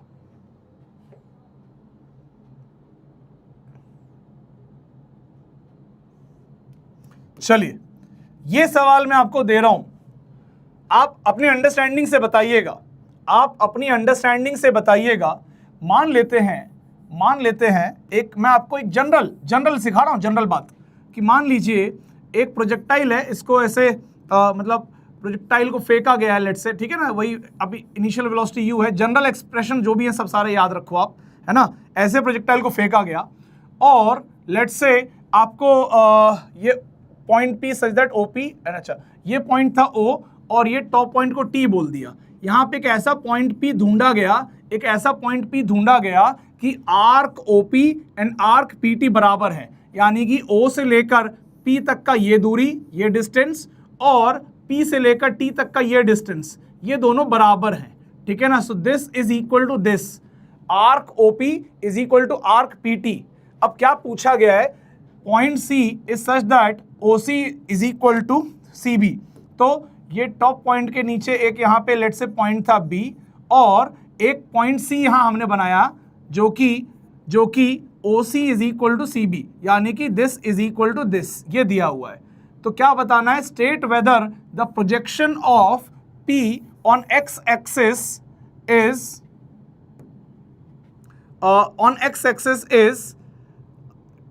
C डैश, है ना, such that state whether the projection of point P on x axis C dash is right of C, left of C, और एट C। एक सेकंड ना, थोड़ा सा यहाँ पे कुछ लैंग्वेज का एक मिनट देखूं क्या लिखा हुआ है, एक्स एक्स C और राइट ऑफ C, और अच्छा हाँ ठीक है, सो सही है, C डैश नहीं है। मैं कह रहा हूँ मान लेते हैं ये P का जो प्रोजेक्शन आएगा, ये P का जो प्रोजेक्शन आएगा, let's call that projection as C dash, ठीक है ना। इसका जो सीधे एक नीचे हॉरिजॉन्टल ग्राउंड पे जो प्रोजेक्शन आएगा, let's call it as C dash. आपको ये बताना है कि C dash is at the C, वो C डैश C पे ही टकराएगा या फिर राइट ऑफ C जाएगा या फिर लेफ्ट ऑफ C जाएगा। आपको ये कमेंट करना है कि अगर O से P तक की दूरी एंड P से T तक की दूरी सेम है तो जो P का प्रोजेक्शन है C डैश वो C के राइट में रहेगा, लेफ्ट में रहेगा या फिर एग्जैक्टली एट C रहेगा।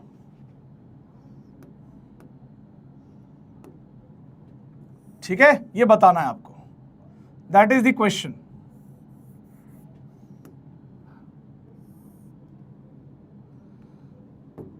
चलिए,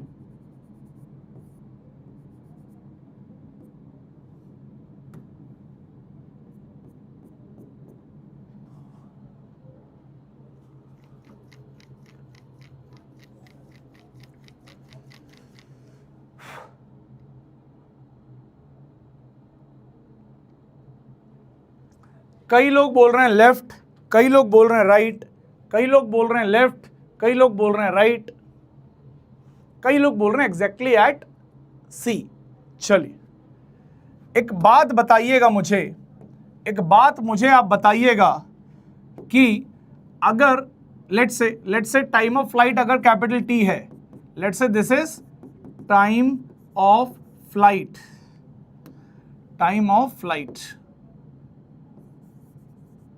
तो क्या मैं ये बोल सकता हूं कि O से T तक जाने में टोटल टाइम T/2 लगेगा? क्या ये बोल सकता हूं O से T जाने में टोटल टाइम T/2 लगेगा? और क्योंकि हॉरिजॉन्टल स्पीड हमेशा सेम है, दिस इज अ कांस्टेंट, तो हम इक्वल टाइम में इक्वल हॉरिजॉन्टल डिस्टेंस ट्रैवल करेंगे, इक्वल टाइम में इक्वल हॉरिजॉन्टल डिस्टेंस ट्रैवल करेंगे। यानी कि अगर इफ O से C is equal to C से B, यानी कि टाइम ऑफ O से C will be equal to time from C to B, that will be equal to T/4। क्या ये कह सकता हूं कि क्योंकि हमारा हॉरिजॉन्टल वेलोसिटी जो है वो कांस्टेंट है, तो यहां से यहां O से C आने का टाइम और C से B जाने का टाइम हॉरिजॉन्टल पे बराबर आएगा, बट मतलब ऑफ कोर्स हमारा पार्टिकल ऐसे नहीं जा रहा है, पार्टिकल तो ये ब्लू लाइन पे जाएगा। मतलब C पे आने का मतलब है कि जब ये ऊपर गुजर रहा होगा तो वो ऐसा पॉइंट जिसका प्रोजेक्शन C बनेगा, वहां तक पहुंचने का समय और उसके बाद से T तक का समय बराबर होगा, क्योंकि हॉरिजॉन्टली वो O से C और C से B बराबर टाइम में चलेंगे। क्लियर है? ठीक है, अब मेरी बात सुनिएगा ध्यान से सुनिएगा। O से P का जो आर्क है that is equal to P से T का आर्क। क्या ये बात सही है? ये आपको दिया हुआ है, बट स्पीड एट, और या कह लो speed during O to P is higher than, इसको मैं VOP बोल देता हूं, during O to P is higher than speed during P to T। क्या ये बात आप मानेंगे कि जो स्पीड थी वो नीचे ज़्यादा होती है, ऊपर कम होती है? सर आप तो कह रहे थे हॉरिजॉन्टल वाली हर जगह बराबर होती है। हाँ, हॉरिजॉन्टल वाली हर जगह बराबर तो होती है, लेकिन ये वर्टिकल घटती चली जाती है, ये वर्टिकल नीचे ज़्यादा होती है और ऊपर जाते जाते वर्टिकल घटती जाती है। तो क्या ये कह सकते हैं कि नीचे overall speed is more and ऊपर ओवरऑल स्पीड इज लेस?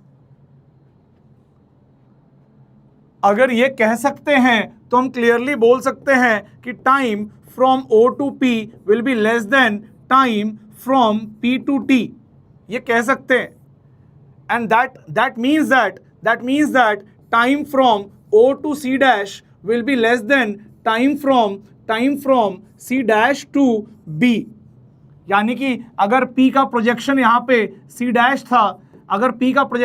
था, तो अगर P तक पहुंचने का टाइम कम है तो O से C डैश पहुंचने का time is less than C dash to B का टाइम।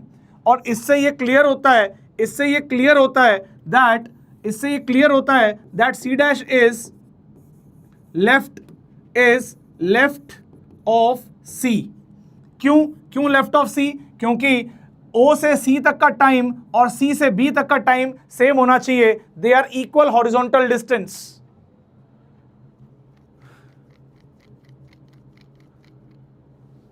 क्या ये बात क्लियर है?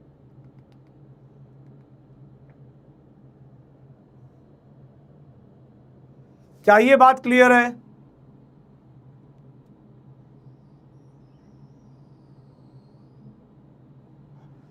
कुल मिला के कहानी ये है, देखो मैं तुम्हें कहानी फिर से को बता देता हूं। कहानी ये है कि ये प्रोजेक्टाइल है। देख अब तू कहेगा सर आप हॉरिजॉन्टल पे क्यों गिन रहे हो, पार्टिकल तो ऐसे जा रहा है। देख पार्टिकल जा रहा है ऐसे, मान ले पार्टिकल यहां P तक पहुंचा, P तक, तो वो x में कितना चला? x में तो वो O से C डैश तक ही चला ना यार, x में तो O से C डैश तक ही चला। सो this is let's say C dash, this is let's say C dash. तो अगर वो O से P गया, यहां से O से P गया, तो time from O to P, क्योंकि नीचे स्पीड ज्यादा हो, अच्छा डिस्टेंस सेम है और स्पीड ज्यादा है यहां पे, इसलिए टाइम कम लगेगा। So time from O to P is less than time from P to T। ठीक है, अच्छा जी, तो अब x में बात कर लें, तो अगर आप P तक पहुंचने में टाइम कम लगा, सिंस हॉरिजॉन्टल वेलोसिटी तो क्या थी? कांस्टेंट थी, हॉरिजॉन्टल वेलोसिटी कांस्टेंट थी। तो अगर ये कांस्टेंट वेलोसिटी, इसको कुछ बोल देते हैं, लेट्स से इसको बोल देते हैं ux। तो अब इसमें ux मल्टीप्लाई करो, तो ux into time from O to P is less than ux into time from P to T। अच्छा, ux इंटू टाइम करोगे तो क्या मिलेगा? x में मूवमेंट मिलेगा, यानी कि this will B O C dash, that will be less than C dash into B, क्योंकि यहां तक टॉप का जो बेस आएगा that will be till B। ठीक है ना? क्या ये बात क्लियर है? जब ये बात क्लियर हो गई तो क्लियर हो गया कि अगर C कोई ऐसा पॉइंट है जो कि O से C is equal to C to B, तो अगर O से C dash is less than C dash to B dash, यानी कि C डैश जो है वो C के लेफ्ट में आएगा। क्या ये बात क्लियर है भाई? एक्चुअल तो पार्टिकल कर्व पे जा रहा है, बट उस पार्टिकल का जो प्रोजेक्शन है जो x में चलेगा, that will move with a constant velocity. तो अगर ऊपर टाइम कम लगा तो उसका जो x का डिस्टेंस भी कवर होगा वो कम होगा। उस x के डिस्टेंस को समझने के लिए ये ux मल्टीप्लाई किया गया है। To understand motion in x,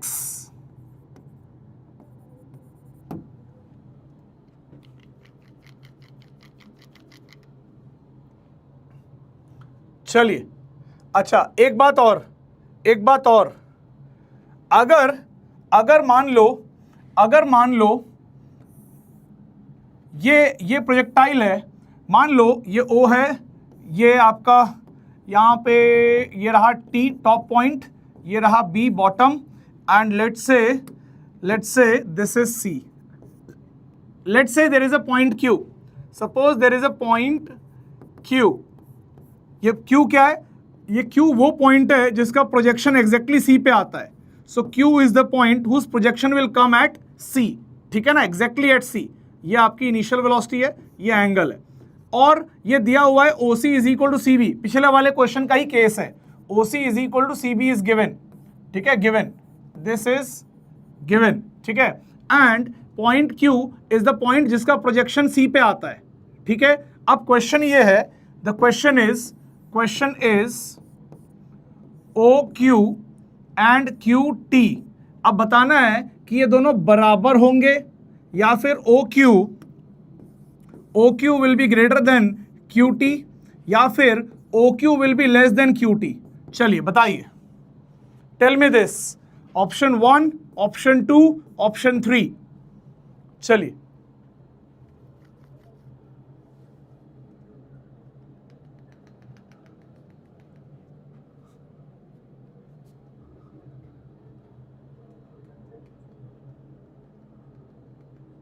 जल्दी बताइए इसका आंसर। Of course. अब क्योंकि Q का प्रोजेक्शन है C, यानी कि टाइम जो यहां से यहां लगेगा that will B let's say T/4, and यहां से यहां जो लगेगा that will be time period by 4, ठीक है ना। इक्वल टाइम लगेगा। सर आपको कैसे पता चला इक्वल टाइम लगेगा? बेटा इनके हॉरिजॉन्टल प्रोजेक्शंस बराबर हैं और हॉरिजॉन्टल की वेलोसिटी भी सेम होती है, तो अगर सेम डिस्टेंस है हॉरिजॉन्टल में यानी कि टाइम बराबर लगा होगा, ठीक है ना। तो O से Q का टाइम बराबर है और Q से T का टाइम बराबर है, बट नीचे स्पीड ज्यादा होती है, दैट इज वाई OQ का जो आर्क है, arc OQ will be greater then arc QT। Okay cuties, understand? Understood? English सही है मेरी, ठीक है। चलिए नेक्स्ट क्वेश्चन। कौन सा क्वेश्चन आ गया भाई अपना? ये नंबर नहीं डाला यार मैंने, कहां से नंबर नहीं डाला? ये 5वां था, 5वें के बाद 5वें में 3 मेथड बताए, फिर ये हो गया 6ठा, उसके बाद ये हो गया Q वाला 7वां, उसके बाद ये हो गया 8वां क्वेश्चन। चलिए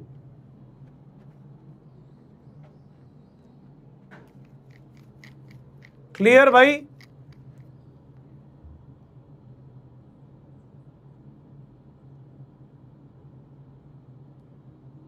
अब क्या कह रहे हैं? Find average velocity from start till the point Q of the previous question.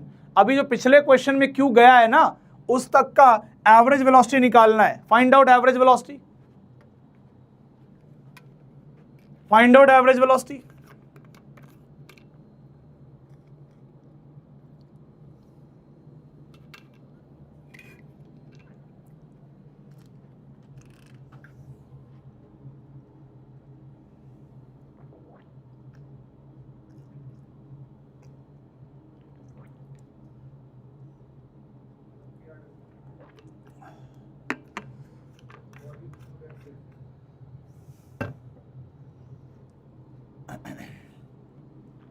चलिए so let me draw the previous question. Previous question में क्या था? प्रीवियस क्वेश्चन में क्या था कि हमें किसी पॉइंट Q तक, एक कोई पॉइंट Q था जहां तक स्टार्टिंग से एवरेज वेलोसिटी बतानी है। तो भाई ये टाइम जो आएगा Q वाला, ये कौन सा टाइम आएगा एक बार देख लेते हैं। हमें पता है टोटल टाइम इज T, तो यहां से Q तक पहुंचने में we need how much time? Q तक पहुंचने में ओनली दिस पोर्शन, है ना। मतलब ये this is O, this is C, this is B, and यहां से टॉप पॉइंट तक पहुंचने में कितना लगता है? T/2। और O से C अगर बराबर है C से B के, यानी कि if this distance is equal to this, then time from O to Q will be time period by 4। Time period by 4, इतना टाइम लगेगा, ठीक है ना। चलिए अब इतना टाइम लगेगा टाइम पीरियड बाय 4, ठीक है। तो इसका एक्सप्रेशन निकाल लेते हैं। अब यहाँ पे अपन सॉल्व कर लेते हैं क्योंकि ये कोई याद रखने वाली चीज नहीं है, सॉल्व कर लेते हैं। तो हमारा time period, time of flight क्या आया था? What was our time of flight? हमारा टाइम ऑफ फ्लाइट कितना था भाई? हमारा टाइम ऑफ फ्लाइट कितना था? So our time of flight was 2 × 16 divide by G, यानी कि दैट वाज 3.2 सेकेंड्स, 3.2 सेकेंड्स था, ठीक है ना। अब उसका डिवाइड बाय 4 कर लिया, तो कितना हो जाएगा भाई? So that will B 0.8 seconds. 0.8 seconds में ये पहुंच जाएगा यहाँ पे। अब मजे की बात क्या है, देखो ये रहा आपका 12, ये रहा आपका 16, ठीक है ना। और 0.8 सेकेंड में ये स्पीड कितनी हो जाएगी? ये हो जाएगी भाई, ये हो जाएगी 8 मीटर पर सेकेंड हो जाएगी। सर कैसे आपने इतनी जल्दी निकाल लिया? बेटा देखो, अगर मैं बताऊं मुझे यहाँ फाइनल वेलोसिटी निकालनी है, तो final velocity will be initial that is 16 plus नीचे की तरफ 10 है तो -10, टाइम इज 0.8, ठीक है ना। तो आंसर आ गया झट से 8 मीटर पर सेकेंड आ गया, 8 मीटर पर सेकेंड आ गया, ठीक है। और यहाँ आगे की तरफ क्या है? आगे की तरफ 12 है, आगे की तरफ 12 मीटर पर सेकेंड ही है, दैट विल नेवर चेंज। और मुझे एवरेज वेलोसिटी निकालने के लिए बोल रहे हो initial plus final divide by 2। Initial कितनी है 12 i cap plus 16 j cap, final कितनी है 12 i cap plus 8 j cap, और डिवाइड बाय 2 कर दूंगा। 12 plus 12 24, 24 divide by 2 is nothing but 12 again. 16 plus 8 24, 24 divide by 2 12 again. So 12 i cap plus 12 j cap, that is the average velocity. That is the average velocity. 12 i cap plus 12 j cap is the answer. 12 i cap plus 12 j cap is the answer. ये है average velocity का answer. अगर किसी ने मुझे average velocity का magnitude पूछ लिया होता ना, इसका मैग्नीट्यूड पूछ लेते तो मैं बोलता 12√2। Is that clear?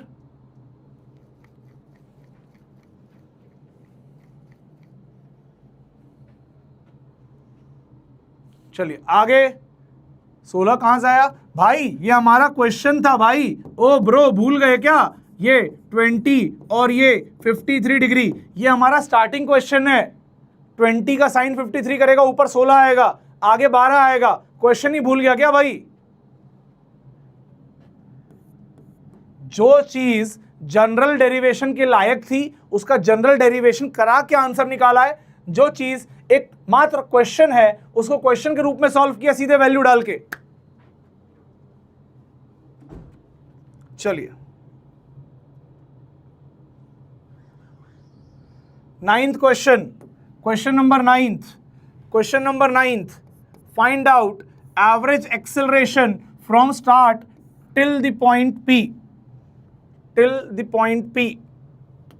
I think मैंने डायग्राम, अच्छा पीछे वाले क्वेश्चन में, हाँ तो अभी पीछे वाला क्वेश्चन था, पीछे वाला एक क्वेश्चन था जिसमें यहां से ये रहा O और ये रहा T और ये रहा वो पॉइंट P, जिसमें ये arc OP is equal to PT। अब हमें O से लेकर P तक एवरेज एक्सेलरेशन बताना है। We have to tell average acceleration from O to P। Average acceleration बताना है।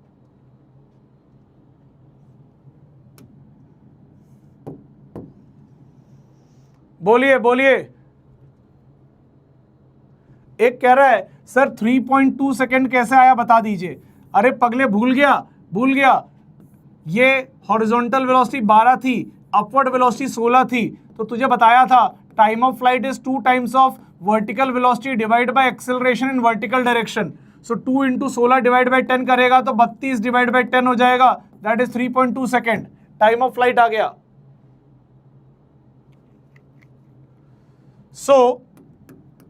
अब कुछ बच्चे यहाँ पे बड़े ही गंभीर रूप से परेशान हो जाएंगे कि कैसे निकाला जाए, बट अगर एक्सेलरेशन कांस्टेंट है, acceleration vector is minus g j cap, जो भी वस्तु कांस्टेंट होती है उसका एवरेज हमेशा उसी कांस्टेंट के बराबर आता है।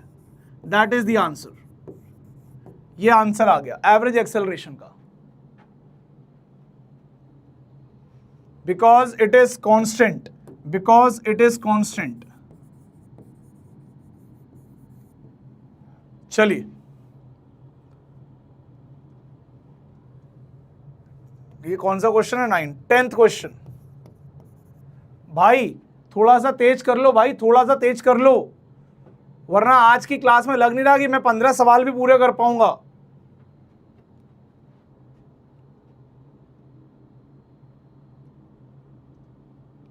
अब एक कह रहा है T/4 कैसे? अब एक गधे ये देख, ये टोटल अगर T होता है तो आधे तक पहुंचने में कल भी बताया था T/2 टाइम लगेगा। Time of ascent is equal to time of descent के कारण अगर ये दोनों, ये आधा टाइम है, अगर ये T/2 है, ये T/2 है, हॉरिजॉन्टल वेलोसिटी सेम है, तो यानी कि टॉप पॉइंट का अगर देखा जाए तो यहाँ से यहाँ तक की डिस्टेंस रेंज बाय 2 होनी चाहिए और यहाँ से यहाँ तक की डिस्टेंस रेंज बाय 2 होनी चाहिए, सेम डिस्टेंस होने चाहिए। अब इसके बाद तू इसका भी आधा कर रहा है, वो भी बराबर आधा कर रहा है, तो भैया आधा पहुंचने में कितना टाइम लगेगा? T/4 लगेगा ना भाई, क्योंकि x की वेलोसिटी कांस्टेंट है, उससे मुझे टाइम की अंडरस्टैंडिंग बहुत बढ़िया बैठती है। मैं ऊपर वाली पूरी कर्वेचर को नहीं देखता हूं, मैं x में देखता हूं, अगर x में बराबर डिस्टेंस ट्रैवल हो रहा है यानी कि टाइम बराबर लगेगा।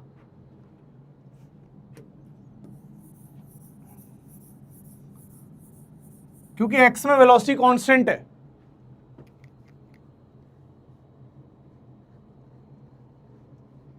चलिए, at y is equal to h/2 find angle between v and a। अब देखो, देखता जा भाई, देखता जा, देखता जा। ये रहा तेरा प्रोजेक्टाइल, ये रहा तेरा प्रोजेक्टाइल।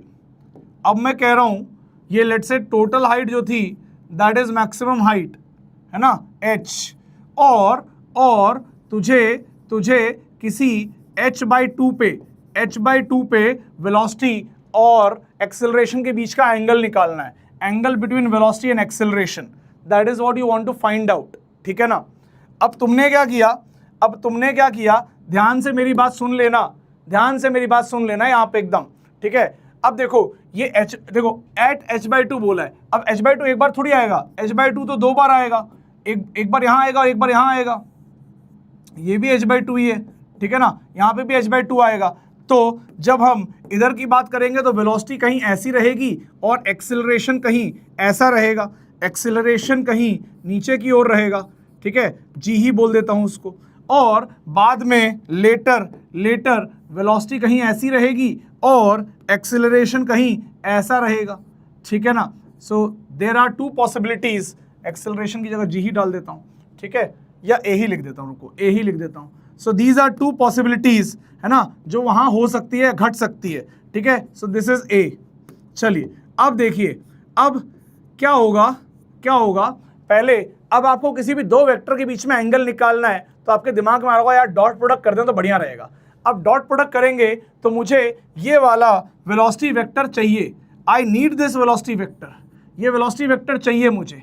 अब मुझे नहीं पता ये वेक्टर कैसे निकलेगा, हाँ कुछ चीजें पता है, क्या कि हॉरिजॉन्टल वेलोसिटी 12 इधर थी तो 12 इधर भी होगी, 12 इधर भी होगी और 12 इधर भी होगी, सब पता है। लेकिन व्हाट अबाउट वर्टिकल वेलोसिटी, अगर इनिशियल वेलोसिटी इधर 16 थी तो इधर वर्टिकल वेलोसिटी होगी कितनी, question mark, I don't know. अब एक बच्चा बहुत अच्छी बात बोलेगा, एक बच्चा अच्छी बात ये बोलेगा कि सर मुझे ऐसा लगता है कि हम मैक्सिमम हाइट तो निकाल ही सकते हैं सर। देखो एक बच्चे वाला मेथड, ठीक है, जो एक कॉमन बच्चा, तो क्या बहुत सारे बड़े लोग भी ऐसे ही कुछ सोचते हैं, बच्चे वाला मेथड सोचते हैं। वो क्या करेंगे, ये 16 से h निकाल लेंगे, ठीक है, फिर उनको h/2 करके डिस्प्लेसमेंट मिल जाएगा। सर अगर हमें वर्टिकल वेलोसिटी पता है तो h is equal to vertical velocity का square divide by 2 times of g। क्या ये बात करेक्ट है, क्या ये बात करेक्ट है? 16 इंटू 16 कितना हो जाएगा भाई, 16 into 16 will become 256 divide by 2 into g, ठीक है ना। क्या ये करना सही रहेगा, ये आ जाएगा, जी का वैल्यू ही डाल देते हैं, चलो, divide by 20, so that will be 25.6 divide by 2, that will be how much, 12.8 metre आ गया भाई, 12.8 मीटर आ गया, ठीक है ना। अब ये मैक्सिमम हाइट आ गई 12.8 मीटर आ गई भाई, ठीक है। किसी ने कहा चलो सर ऐसे निकाल लिया जाए, तो हमने निकाल लिया। अब वो बच्चा ये सोचेगा कि सर एक काम करता हूं, h/2 भी निकाल लेता हूं, 6.4 मीटर आ गया गुरुजी। हाँ भाई निकाल लो यार, तुम निकाल लो, खूब निकालो, खूब बढ़िया से निकालो, मेहनत करो, मेहनत करना जरूरी होती है। अब सर अपने को हाइट पता है, इनिशियल वेलोसिटी वर्टिकल में पता है, ये फाइनल वाली वेलोसिटी निकाल लेते हैं गुरुजी। Let's call it as for now v dash, या v ही कह लो, चलो। तो एक बच्चे ने कहा सर अपन लगाएंगे v square is equal to 16 का स्क्वायर प्लस 2 इंटू एक्सेलरेशन गुरुजी नीचे की ओर है g, तो -10, और डिस्प्लेसमेंट ऊपर जाना है कितना, 6.4, तो 6.4 लगा के वो बच्चा बहुत खुश हुआ, उसने बड़ी मेहनत करी और बड़ी मेहनत के बाद उसने v निकाला। जब उसने v निकाला तो अच्छा, इसको v बोलना सही रहेगा नहीं, I have to call it as v dash, क्योंकि ये इसको v मैंने इसको बोला है। तो ये उसने खूब मेहनत करके v डैश निकाला, और v डैश निकालने के बाद हमको ये वेलोसिटी का वेक्टर मिला, ये वेलोसिटी का वेक्टर मिला, और फिर हमने क्या करा, हमने एक्सेलरेशन के साथ उसका डॉट प्रोडक्ट करा और आंसर निकाला। बड़ी मेहनत हुई, बट मैंने कहा कि यार ये बच्चों वाला मेथड तुम क्यों सोचते हो, why do you think like this. आप हमारी तरह सोचो ना, आप ऐसे सोचो कि देखो ये लेट से 20 से फेंका, और ये देखो ये प्रोजेक्टाइल चला गया। बहुत शानदार तरीका बता रहा हूं, सुन लेगा तो दिमाग खुल जाएगा। ये रहा 12, ये रहा 16, ठीक है भाई, ये रहा 16, चलो बहुत ध्यान से समझना इस बात को। ये रहा 12, ये रहा 16, ठीक है। अब मान लेते हैं टोटल हाइट जो दी थी वो दी थी h, ठीक है, और वो बोल रहा है कि h/2 जाने में, h/2 आने में आपका जो भी वेलोसिटी बनेगा, whatever the velocity you will have here, उसके बीच में और एक्सेलरेशन के बीच में एंगल बता दीजिए। ये आपसे वो पूछ रहा है। तो मेरी गाड़ी यहाँ फंसी थी कि मुझे ये 12 पता था और मुझे ये भी पता था कि ये 12 होगा, मुझे बस ये नहीं पता था ये वेलोसिटी v डैश कितनी होगी। I wanted this v dash.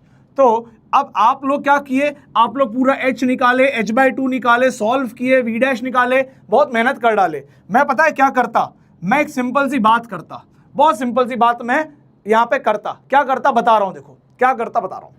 देखो तुम लोग क्या इसको प्रोजेक्टाइल देख रहे हो, मैं सिर्फ वर्टिकल डायरेक्शन देख रहा हूँ। मैं ये देख रहा हूँ कि अगर मैंने किसी को 16 से फेंका था तो वो ऊपर गया, h हाइट कवर करके नीचे आ गया। कितनी हाइट कवर करके आ गया भाई, वो h हाइट कवर करके आ गया। बट मुझे उसकी वैल्यू चाहिए वेलोसिटी की जब हाइट कितनी होगी, h/2, यानी कि जब हाइट h/2 होगी तब उसकी वेलोसिटी चाहिए। मैंने कहा मान लेते हैं h/2 पे वेलोसिटी ऊपर की तरफ होगी, लेट से v डैश, तो h/2 पे ही जब वो वापस लौटेगा तो नीचे वेलोसिटी कितनी होगी, v डैश, और टॉप पॉइंट पे वेलोसिटी क्या होगी, 0। तो यार v डैश की वैल्यू तो होनी चाहिए अंडर रूट ऑफ 2gh/2, यही होनी चाहिए। अगर वो टॉप से h/2 गिरा है तो उसकी वेलोसिटी क्या होगी, √2h/2, याद है बताया था मैंने। अब लेकिन सर इसका वैल्यू भी तो निकालना ही पड़ेगा ना, कितना तो मेहनत लगेगा। अरे क्यों निकालना है, क्योंकि अगर टॉप पॉइंट से कोई चीज गिरी है उसको बॉटम पे आके उसकी वेलोसिटी 16 हो रही है, यानी कि 16 = √2gh। अगर हमें √2gh पता है तो √2gh divide by 2 is nothing but √2gh divide by √2, यानी कि v डैश की वैल्यू सीधे बोल सकते हैं 16 डिवाइड बाई √2, डायरेक्टली बोल सकते हैं 16 डिवाइड बाई √2। ये क्या गेम कर दिए गुरुजी, ये क्या गेम कर दिए। अरे गेम सिंपल है, तू समझ नहीं रहा है। अगर किसी को 16 से फेंकेगा तो जहां तक वो जाएगा, जब वो वहां से गिरेगा तो नीचे आने पर उसकी स्पीड क्या होगी, 16 ही होगी।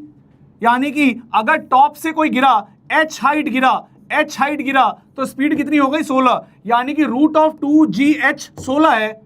हमें चाहिए h/2 पे, ऊपर से कितने ऊपर पे, h/2 पे उसकी स्पीड चाहिए, तो ऊपर से कितना गिरने दो, h/2 गिरने दो, √2h/2। इसको सॉल्व करेगा √2gh/√2, यानी कि 16 डिवाइड बाई √2, डायरेक्ट आंसर आ गया वेलोसिटी का।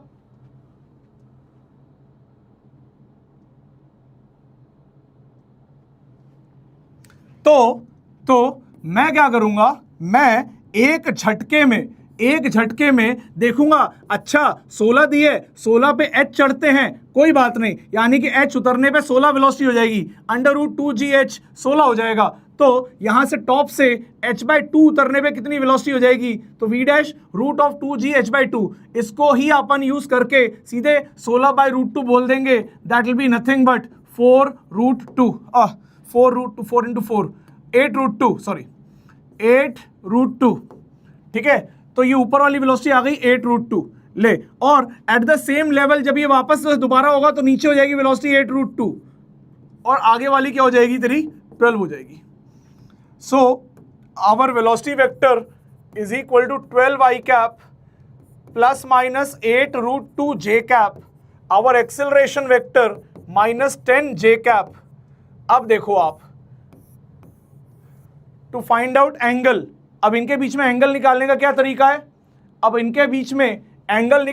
तरीका है, angle let's call that cos theta, that will B v vector dot a vector divide bye v का मैग्नीट्यूड इंटू a का मैग्नीट्यूड। ये कैलकुलेशन आप कर लेना। कैलकुलेशन सिखाने के लिए मेरा कोई खास मोटिव नहीं है।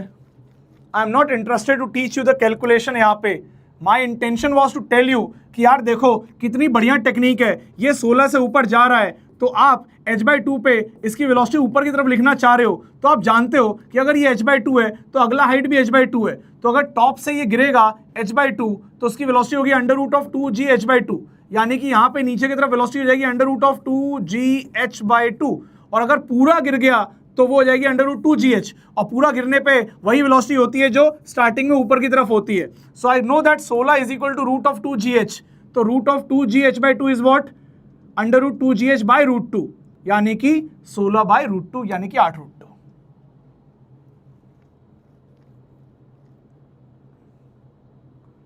Is that clear? Is that clear? अब ये बाकी कॉमन लोग ऐसे करेंगे, कॉमन लोग h निकालेंगे, h/2 निकालेंगे, मेहनत से सॉल्व करेंगे, और उनका आंसर, क्योंकि वो पॉइंट में खेलने लग जाएंगे, it will become very complicated, और फिर वो गंदे गंदे आंसर लेके लंबी लंबी कैलकुलेशन करेंगे। बट अगर थोड़ा सा ऑब्जर्वेशन अच्छा होगा तो आप बहुत कुछ आसानी से कर ले जाओगे।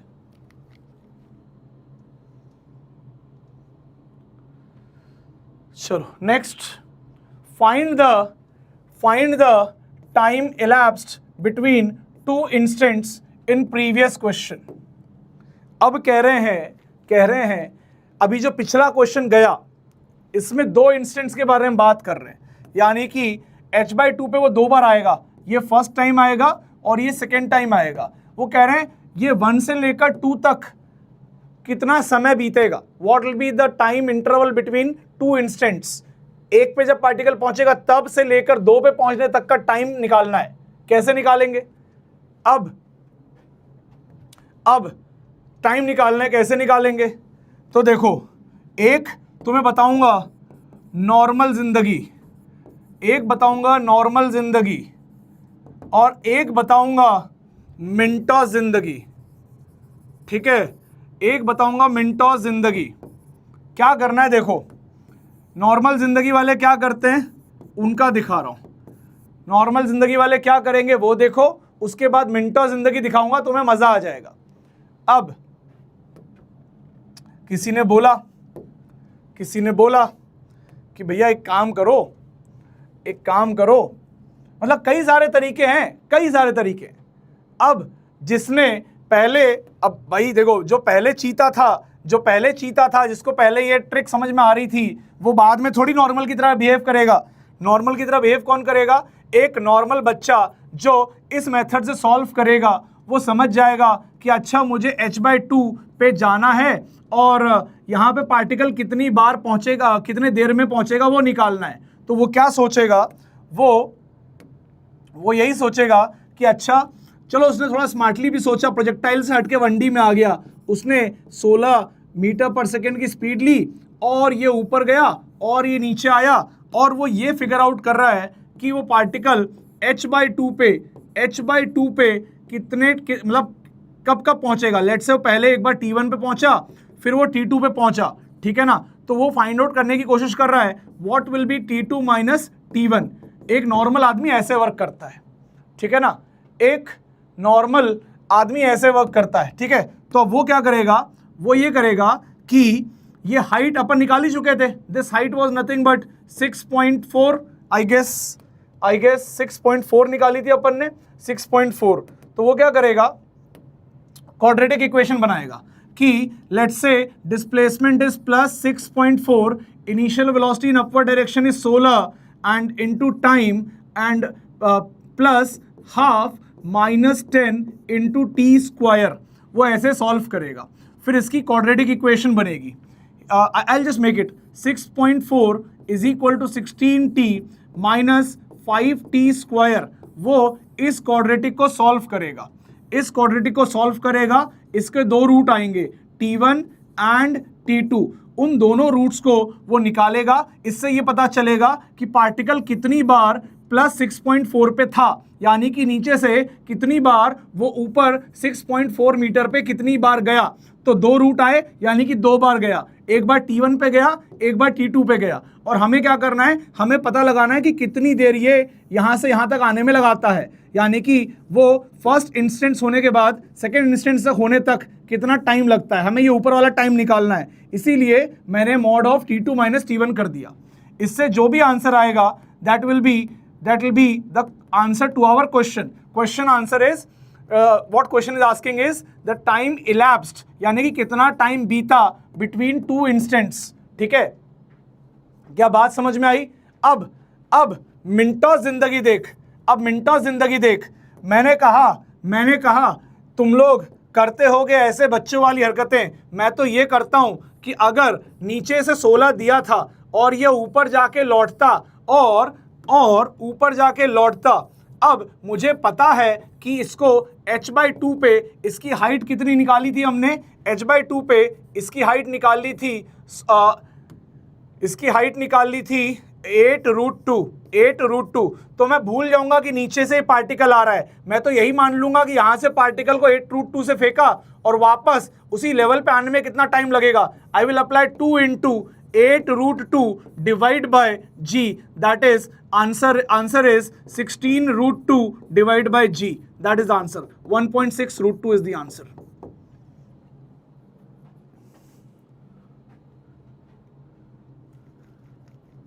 क्योंकि मुझे यहां की वेलोसिटी पता थी, ये पिछले क्वेश्चन में यहां पे पहुंचने के बाद ऊपर वाली वेलोसिटी पता थी 8√2, तो मैं भूल जाऊंगा कि प्रोजेक्टाइल नीचे से आ रहा है, मैं मान लूंगा प्रोजेक्टाइल यहीं से उठा 8√2 से, और जब तक वो वापस 8√2 से नीचे यहां पे नहीं पहुंच जाएगा तब तक का टाइम बताना है। तो 2 times vertical velocity divide by g, 2 times vertical velocity, 2 times vertical velocity divide by g. इसी दिन के लिए तैयार किया था तुमको, इसी दिन के लिए सिखाया था कि अगर किसी को u से फेंका जाए तो ऊपर जाके नीचे आने में टाइम लगता है 2u/g। ये ध्यान रखोगे तो कई जगह समस्या से बच जाओगे, ऑब्जर्वेशन स्किल से बच जाओगे।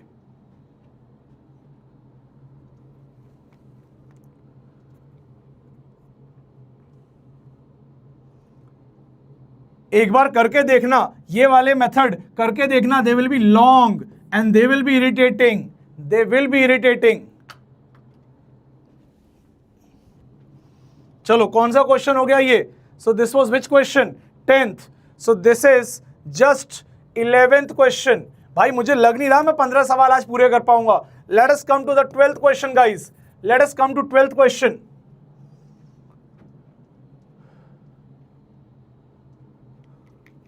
let us come to 12th question। भाई मैं जो तुम्हें बता रहा हूं ना, इसका मैं कह रहा हूं एक बार देखना, करवा के देखना, लोगों से मालूम पड़ेगा तुम्हें।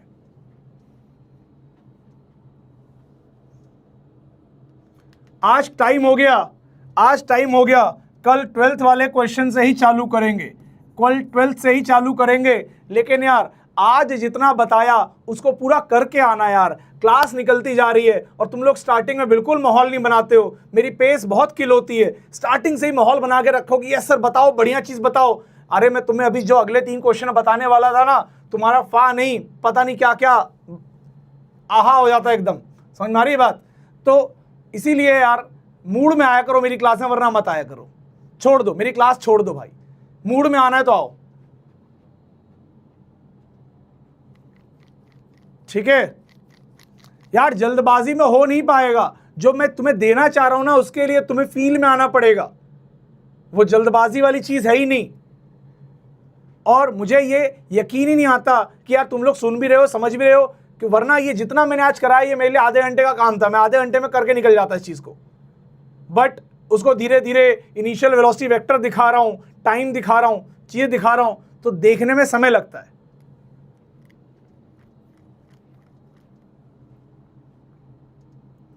चलिए आज के लिए इतना ही करेंगे।